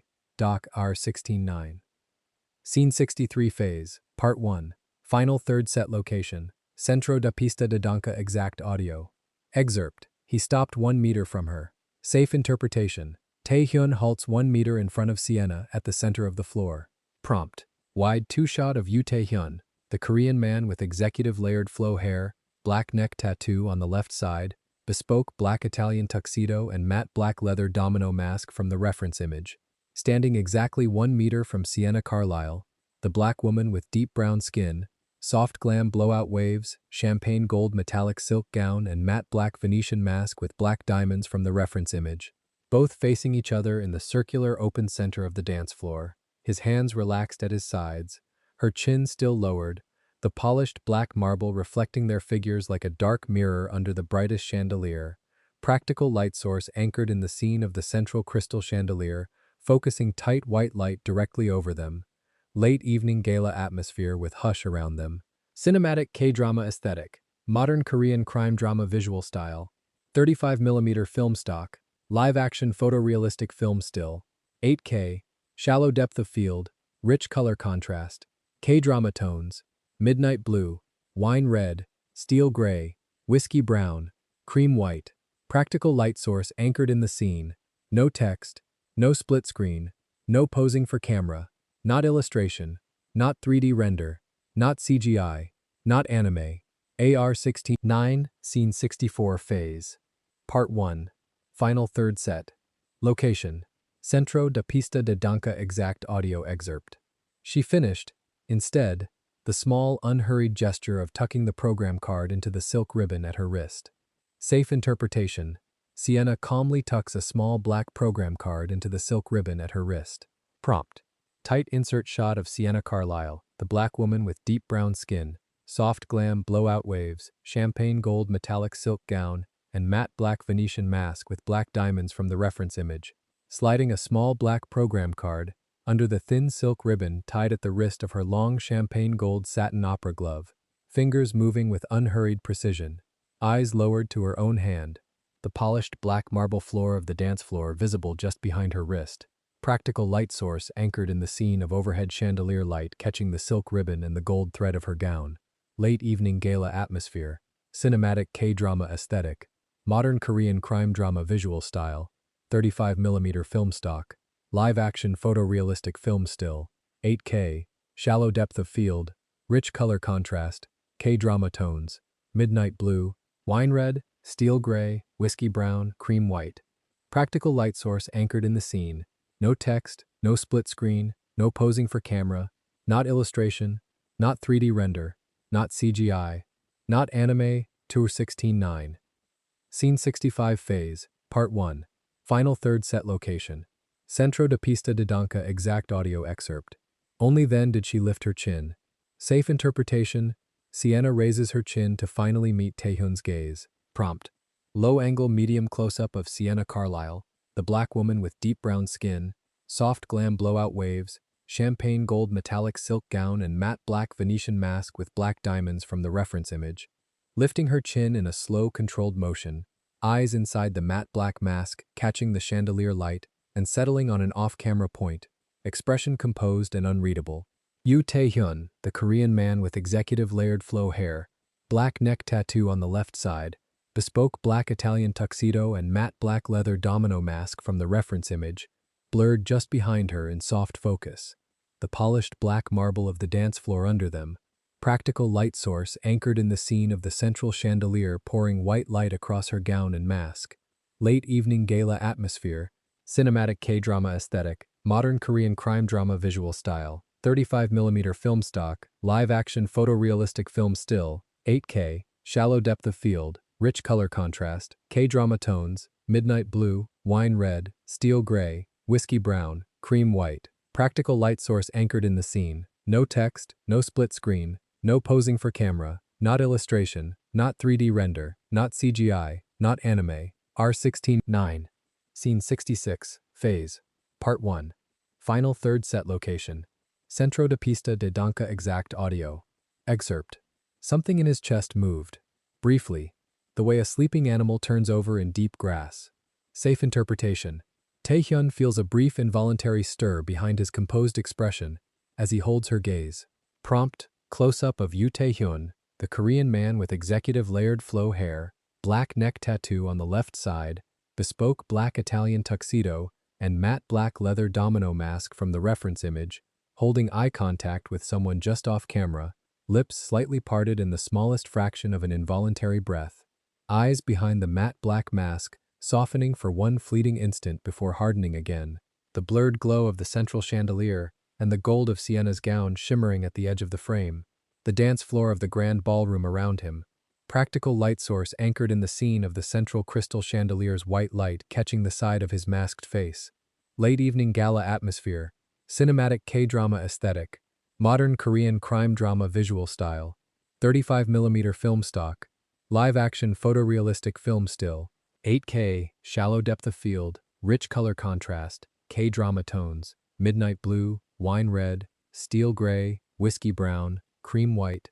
Practical light source anchored in the scene, no text, no split screen, no posing for camera, not illustration, not 3D render, not CGI, not anime, R16-9, Scene 67 Phase, Part 1, Final Third Set Location, Centro de Pista de Danca Exact Audio Excerpt. He extended his hand, palm up. Safe interpretation. Taehyun extends his hand toward Sienna, palm turned up. Prompt. Medium shot of Yoo Taehyun, the Korean man with executive layered flow hair, black neck tattoo on the left side, bespoke black Italian tuxedo, and matte black leather domino mask from the reference image, extending his right hand mid-gesture toward Sienna Carlisle, the black woman with deep brown skin, soft glam blowout waves, champagne gold metallic silk gown and matte black Venetian mask with black diamonds from the reference image. Palm turned upward in formal offer, expression unreadable, eyes on her, she standing just opposite him with chin lifted. The open circle of the dance floor around them, with masked guests blurred at the perimeter. Practical light source anchored in the scene of the central chandelier catching the inside of his offered palm. Late evening gala atmosphere, cinematic K-drama aesthetic, modern Korean crime drama visual style, 35mm film stock, live-action photorealistic film still, 8K, shallow depth of field, rich color contrast, K-drama tones, midnight blue, wine red, steel gray, whiskey brown, cream white. Practical light source anchored in the scene, no text, no split screen, no posing for camera, not illustration, not 3D render, not CGI, not anime. DACA R16-9. Scene 68 Phase, Part 1, Final Third Set, Location, Centro da Pista de Danca Exact Audio Excerpt. The architect, I believe. Safe interpretation. Taehyun speaks the two words quietly to Sienna, while his hand remains extended. Prompt. Tight over-the-shoulder shot from behind Sienna Carlisle, the black woman with deep brown skin, soft glam blowout waves, champagne gold metallic silk gown and matte black Venetian mask with black diamonds from the reference image. Looking at Yoo Tae-hyun, the Korean man with executive layered flow hair, black neck tattoo on the left side, bespoke black Italian tuxedo and matte black leather domino mask from the reference image.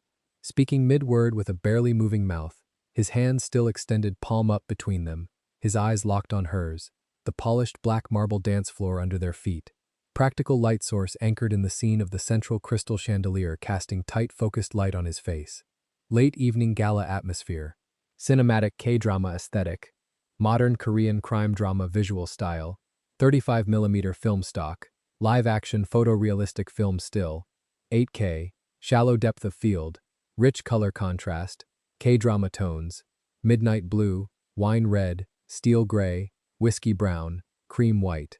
Practical light source anchored in the scene, no text, no split screen, no posing for camera, not illustration, not 3D render, not CGI. 9. Scene 69, Phase, Part 1, Final Third Set. Location, Centro de Pista de Danca, Exact Audio. Excerpt. I have known who you are for some time. Safe interpretation. Sienna answers Taehyun softly, the smallest hint of knowing in her composed face. Prompt.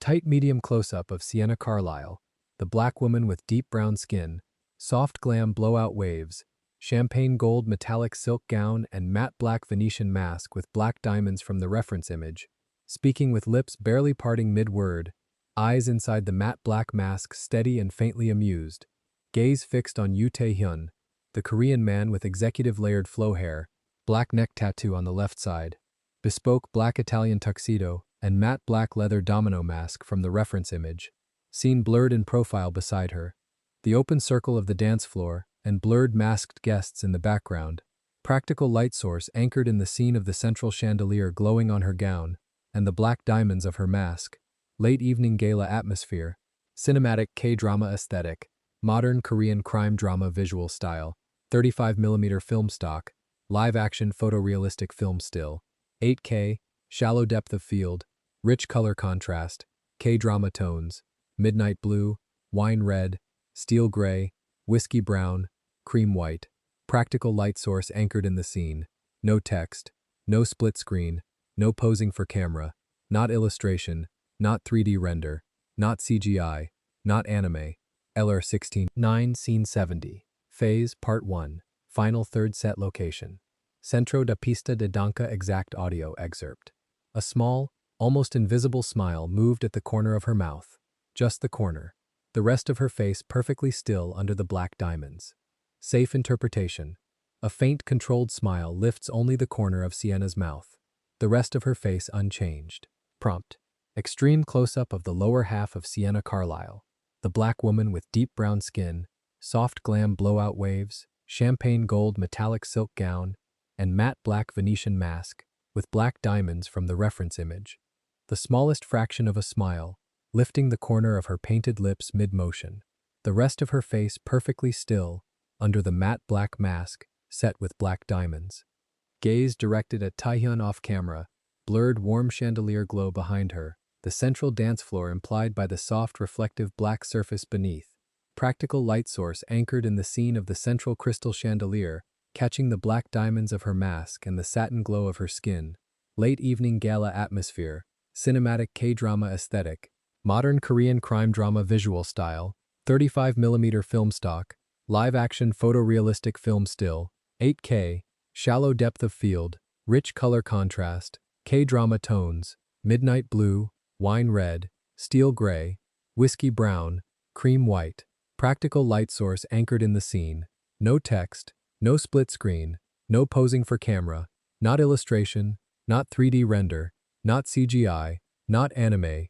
AR, 9 Scene 71. Phase Part 1. Final third set, location. Centro de Pista de Danza, exact audio excerpt.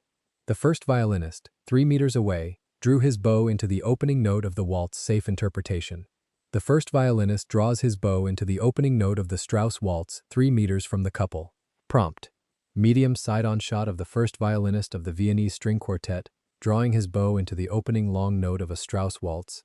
Eyes closed in concentration. 3 meters away Yoo Tae-hyun, the Korean man with executive layered flow hair, black neck tattoo on the left side, bespoke black Italian tuxedo, and matte black leather domino mask from the reference image, and Sienna Carlisle, the black woman with deep brown skin, soft glam blowout waves, champagne gold metallic silk gown, and matte black Venetian mask with black diamonds from the reference image. Visible in the background, standing close on the marble, the corner of the grand ballroom with champagne silk drapes and white orchids around the quartet. Practical light source anchored in the scene of a warm sconce lamp on the violinist's music stand, glowing on his face and bow. Late evening gala atmosphere, cinematic K-drama aesthetic, modern Korean crime drama visual style, 35mm film stock, live-action photorealistic film still, 8K, shallow depth of field, rich color contrast, K-drama tones, midnight blue, wine red, steel gray, whiskey brown, cream white. Practical light source anchored in the scene. No text, no split screen, no posing for camera, not illustration, not 3D render, not CGI, not anime. R9. Scene 72. Phase. Part 1. Final third set location. Centro de Pista de Danza exact audio excerpt. 2 conditions, he said quietly, his voice for her alone. I am told there are 2 conditions. Safe interpretation. Taehyun lowers his voice to ask Sienna privately about the 2 conditions, hand still extended. Prompt. Tight profile 2 shot of Yoo Tae-hyun, the Korean man with executive layered flow hair, black neck tattoo on the left side, bespoke black Italian tuxedo, and matte black leather domino mask from the reference image.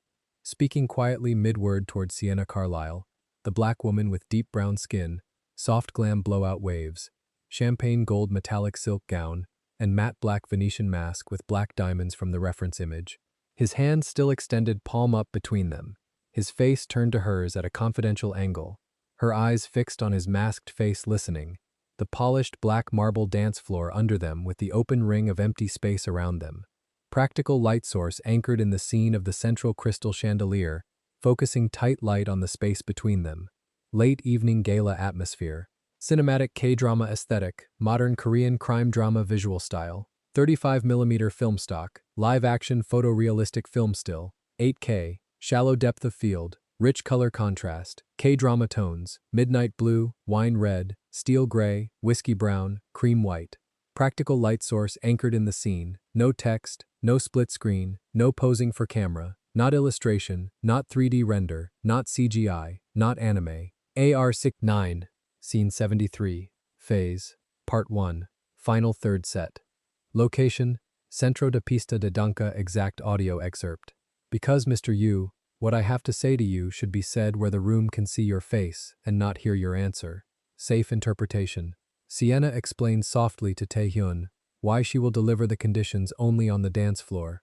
Prompt, close-up of Sienna Carlisle, the black woman with deep brown skin, soft glam blowout waves, champagne gold metallic silk gown and matte black Venetian mask with black diamonds from the reference image, speaking quietly mid-word with composed lips, eyes inside the matte black mask steady and unflinching, gaze directed at Yoo Tae-hyun, the Korean man with executive layered flow hair, black neck tattoo on the left side, bespoke black Italian tuxedo and matte black leather domino mask from the reference image, seen in soft focus profile beside her. The open dance floor with masked guests blurred at the perimeter watching. Practical light source anchored in the scene of the central chandelier, pooling tight white light over them, while the rest of the room sinks into ambient warm dim, late evening gala atmosphere. Cinematic K-drama aesthetic, modern Korean crime drama visual style, 35mm film stock, live-action photorealistic film still, 8K, shallow depth of field, rich color contrast, K-drama tones, midnight blue, wine red, steel gray, whiskey brown, cream white, practical light source anchored in the scene, no text, no split screen, no posing for camera, not illustration, not 3D render, not CGI, not anime. R16 9 Scene 74, Phase, Part 1, Final Third Set. Location, Centro de Pista de Danca. Exact audio excerpt. Instead, he tilted his palm a fraction higher. Safe interpretation. Tae-hyun lifts his offered palm a fraction higher in renewed invitation. Prompt. Tight insert shot of the gloved hand of Yoo Tae-hyun, the Korean man with executive layered flow hair, black neck tattoo on the left side, bespoke black Italian tuxedo and matte black leather domino mask from the reference image, tilting his open right palm a fraction higher mid-gesture in renewed silent invitation, the champagne gold satin opera glove of Sienna Carlisle, the black woman with deep brown skin, soft glam blowout waves, champagne gold metallic silk gown, and matte black Venetian mask with black diamonds from the reference image, hovering inches away in the frame, the polished black marble of the dance floor beneath, practical light source anchored in the scene of the central crystal chandelier, catching the gold thread of her glove and the white cuff of his tuxedo shirt. Late evening gala atmosphere, cinematic K-drama aesthetic, modern Korean crime drama visual style, 35mm film stock, live-action photorealistic film still, 8K, shallow depth of field, rich color contrast, K-drama tones, midnight blue, wine red, steel gray, whiskey brown, cream white, practical light source anchored in the scene, no text, no split screen, no posing for camera, not illustration, not 3D render, not CGI, not anime. AR-16 9. Scene 75 Phase, Part 1. Final Third Set. Location, Centro de Pista de Danca. Exact audio excerpt. She set her gloved hand into his. Safe interpretation. Sienna lowers her gloved hand into Taehyun's open palm. Prompt. Macro insert shot of the satin-gloved hand of Sienna Carlisle, the black woman with deep brown skin, soft glam blowout waves, champagne gold metallic silk gown, and matte black Venetian mask with black diamonds from the reference image, settling mid-motion into the open palm of Yoo Tae-hyun, the Korean man with executive layered flow hair, black neck tattoo on the left side, bespoke black Italian tuxedo and matte black leather domino mask from the reference image, the champagne gold satin meeting the warmth of his bare palm, polished black marble dance floor reflecting their joined hands as a dark mirror, practical light source anchored in the scene of the central chandelier, focusing a tight column of white light onto the contact point of their hands, late evening gala atmosphere with hushed quiet, cinematic K-drama aesthetic, modern Korean crime drama visual style, 35mm film stock, live-action photorealistic film still, 8K, shallow depth of field, rich color contrast, K-drama tones, midnight blue, wine red, steel gray, whiskey brown, cream white, practical light source anchored in the scene, no text, no split screen, no posing for camera, not illustration, not 3D render, not CGI, not anime. R16-9. Scene 76. Phase. Part 1. Final third set. Location. Centro da Pista de Danca Exact Audio. Excerpt. He led her 3 steps to the center of the floor. Safe interpretation. Taehyun leads Sienna by the hand 3 steps further into the exact center of the dance floor. Prompt. Wide overhead leaning shot of Yoo Taehyun, the Korean man with executive layered flow hair, black neck tattoo on the left side, bespoke black Italian tuxedo, and matte black leather domino mask from the reference image, leading Sienna Carlisle, the black woman with deep brown skin, soft glam blowout waves, champagne gold metallic silk gown, and matte black Venetian mask with black diamonds from the reference image. Mid-stride by her gloved hand, 3 steps toward the dead center of the polished black marble dance floor, the masked guests parting in a slow concentric ring around them. The 4 enormous crystal chandeliers above, gathering their light into a tighter circle. Practical light source anchored in the scene of the central chandelier directly overhead, casting a focused pool of white light on the 2 of them. Late evening gala atmosphere, cinematic K-drama aesthetic, modern Korean crime drama visual style, 35mm film stock, live-action photorealistic film still, 8K, shallow depth of field, rich color contrast, K-drama tones, midnight blue, wine red, steel gray, whiskey brown, cream white. Practical light source anchored in the scene. No text, no split screen, no posing for camera, not illustration, not 3D render, not CGI, not anime. R16-9. Scene 77 Phase. Part 1. Final third set location. Topo de Escadaria de Marmore. Exact audio excerpt.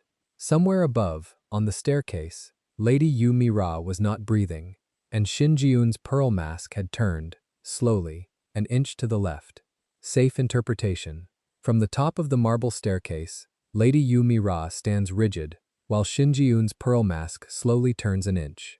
Prompt, medium shot from the elevated landing of the marble staircase, showing Lady Yoo Mi-ra, the slim 61-year-old Korean matriarch with low chignon, pearl satin gown and champagne gold Venetian mask from the reference image, standing utterly still, mid-frame, with chest unmoving, her gaze locked downward at the dance floor. Shin Ji-eun, the porcelain-skinned Korean heiress with waist-length straight black hair, ivory crystal embroidered gown and pearl-finish white Venetian mask from the reference image, beside her with her head and pearl mask turned an inch to the left mid-motion, both watching the dance floor below, the high-backed gilded chair behind Mi-ra, panoramic view of the lit ballroom in the deep background, practical light source anchored in the scene of overhead chandelier light catching the pearl gown and the pearl mask. Late evening gala atmosphere, cinematic K-drama aesthetic, modern Korean crime drama visual style, 35mm film stock, live-action photorealistic film still, 8K, shallow depth of field, rich color contrast, K-drama tones, midnight blue, wine red, steel gray, whiskey brown, cream white. Practical light source anchored in the scene. No text, no split screen, no posing for camera, not illustration, not 3D render, not CGI, not anime. R16-9. Scene 78 Phase. Part 1. Final third set location. Centro de Pista de Danca Exact audio excerpt. He placed his right hand at the small of her back. She placed her left at his shoulder. Their joined hands lifted, gloved fingertips finding gloved fingertips, the gold of her gown brushing the black of his tuxedo at the hip. Safe interpretation.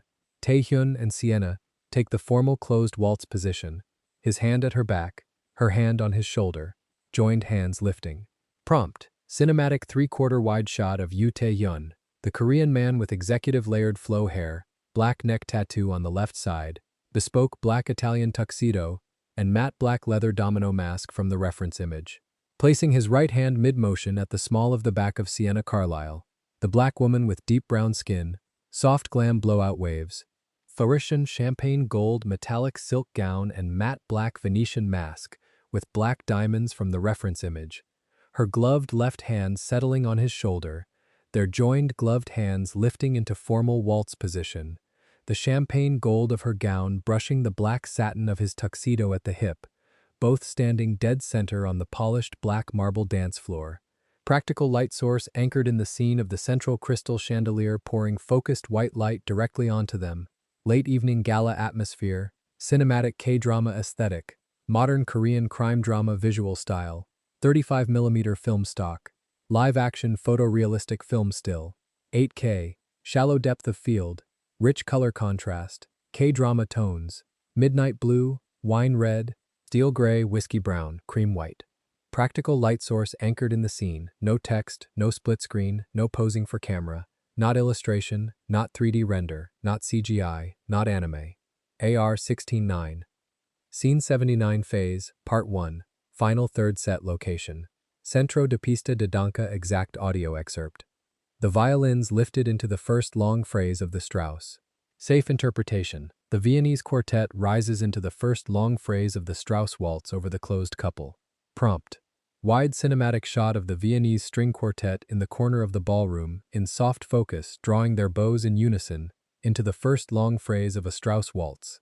In the deep midground, Yoo Tae-hyun, the Korean man with executive layered flow hair, black neck tattoo on the left side, bespoke black Italian tuxedo and matte black leather domino mask from the reference image, and Sienna Carlisle, the black woman with deep brown skin, soft glam blowout waves, champagne gold metallic silk gown, and matte black Venetian mask, with black diamonds from the reference image, standing locked in closed waltz hold at the center of the dance floor. Masked guests in a ring around them holding utterly still, the four enormous crystal chandeliers above showering the marble with constellations of white reflections, practical light source anchored in the scene of the warm sconce lamps on the quartet's music stands, and the cold central chandelier light over the dancers, late evening gala atmosphere, cinematic K-drama aesthetic, modern Korean crime drama visual style, 35mm film stock, live-action photorealistic film still, 8K, shallow depth of field, rich color contrast, K-drama tones, midnight blue, wine red, steel gray, whiskey brown, cream white, practical light source anchored in the scene, no text, no split screen, no posing for camera, not illustration, not 3D render, not CGI, not anime. R16:9, Scene 80 Phase, Part 1, Final Third Set Location, Centro da Pista de Danca exact audio. Excerpt. Mr. Yu, she said, soft, almost whispered, the smoke and silk now an inch from his ear as he turned her into the opening step. Are you ready to dance for your empire? Safe interpretation. Sienna leans close to Taehyun's ear and softly asks if he is ready to dance for his empire as he turns her into the opening step. Prompt. Tight, intimate two-shot of Sienna Carlisle, the black woman with deep brown skin, soft glam blowout waves, champagne gold metallic silk gown, and matte black Venetian mask with black diamonds from the reference image. Leaning her masked face an inch from the ear of Yoo Tae-hyun, the Korean man with executive layered flow hair, black neck tattoo on the left side, bespoke black Italian tuxedo, and matte black leather domino mask from the reference image, her lips parted mid-whisper, his head tilted fractionally toward her as he begins to turn her body into the opening step of the waltz in closed hold. The polished black marble dance floor reflecting their figures. Practical light source anchored in the scene of the central crystal chandelier pouring focused white light onto the side of her gown and the back of his black tuxedo collar, where his neck tattoo is visible. Late evening gala atmosphere, cinematic K-drama aesthetic, modern Korean crime drama visual style, 35mm film stock, live-action photorealistic film still, 8K, shallow depth of field, rich color contrast, K-drama tones, midnight blue, wine red, steel gray, whiskey brown, cream white. Practical light source anchored in the scene, no text, no split screen, no posing for camera, not illustration, not 3D render, not CGI, not anime. R16:9, Scene 81 Phase, Part 1, Final Third Set Location. Centro de Pista de Danca exact audio excerpt, the waltz began. Safe interpretation. The waltz begins and Taehyun sweeps Sienna into the first turn under the chandeliers. Prompt. Sweeping wide cinematic shot of Yoo Tae-hyun, the Korean man with executive layered flow hair, black neck tattoo on the left side, bespoke black Italian tuxedo, and matte black leather domino mask from the reference image, sweeping Sienna Carlisle, the black woman with deep brown skin, soft glam blowout waves, champagne gold metallic silk gown and matte black Venetian mask with black diamonds from the reference image, into the first long turning step of the waltz mid-rotation, the hem of her champagne gold silk gown flaring across the polished black marble, both gazing into each other through their masks. The masked crowd locked in a still ring around the open center of the dance floor, the four crystal chandeliers showering constellations of white light over them, practical light source anchored in the scene of the central crystal chandelier directly overhead, pouring focused white light onto the turning couple, late evening gala atmosphere, with the Strauss waltz lifting around them, cinematic K-drama aesthetic, modern Korean crime drama visual style, 35mm film stock, live-action photorealistic film still, 8K, shallow depth of field, rich color contrast, K-drama tones, midnight blue, wine red, steel gray, whiskey brown, cream white. Practical light source anchored in the scene, no text, no split screen, no posing for camera, not illustration, not 3D render, not CGI, not anime, AR-16, 9. If this story moved you, stop for a moment and reflect. Have you ever been escorted out of a room, my loves, and spent 5 years quietly buying the building back? Have you ever held a secret about a child while the man who fathered him chose another woman in public? Mark my words, darling, silence is never empty. It is always counting. Tell us your experiences and feelings in the comments. We read them all. And if you believe in stories about hidden motherhood, dignity reclaimed, and chosen love over blood loyalty, leave a like, be sure to subscribe to the channel, and click join to become a part of our community and help the channel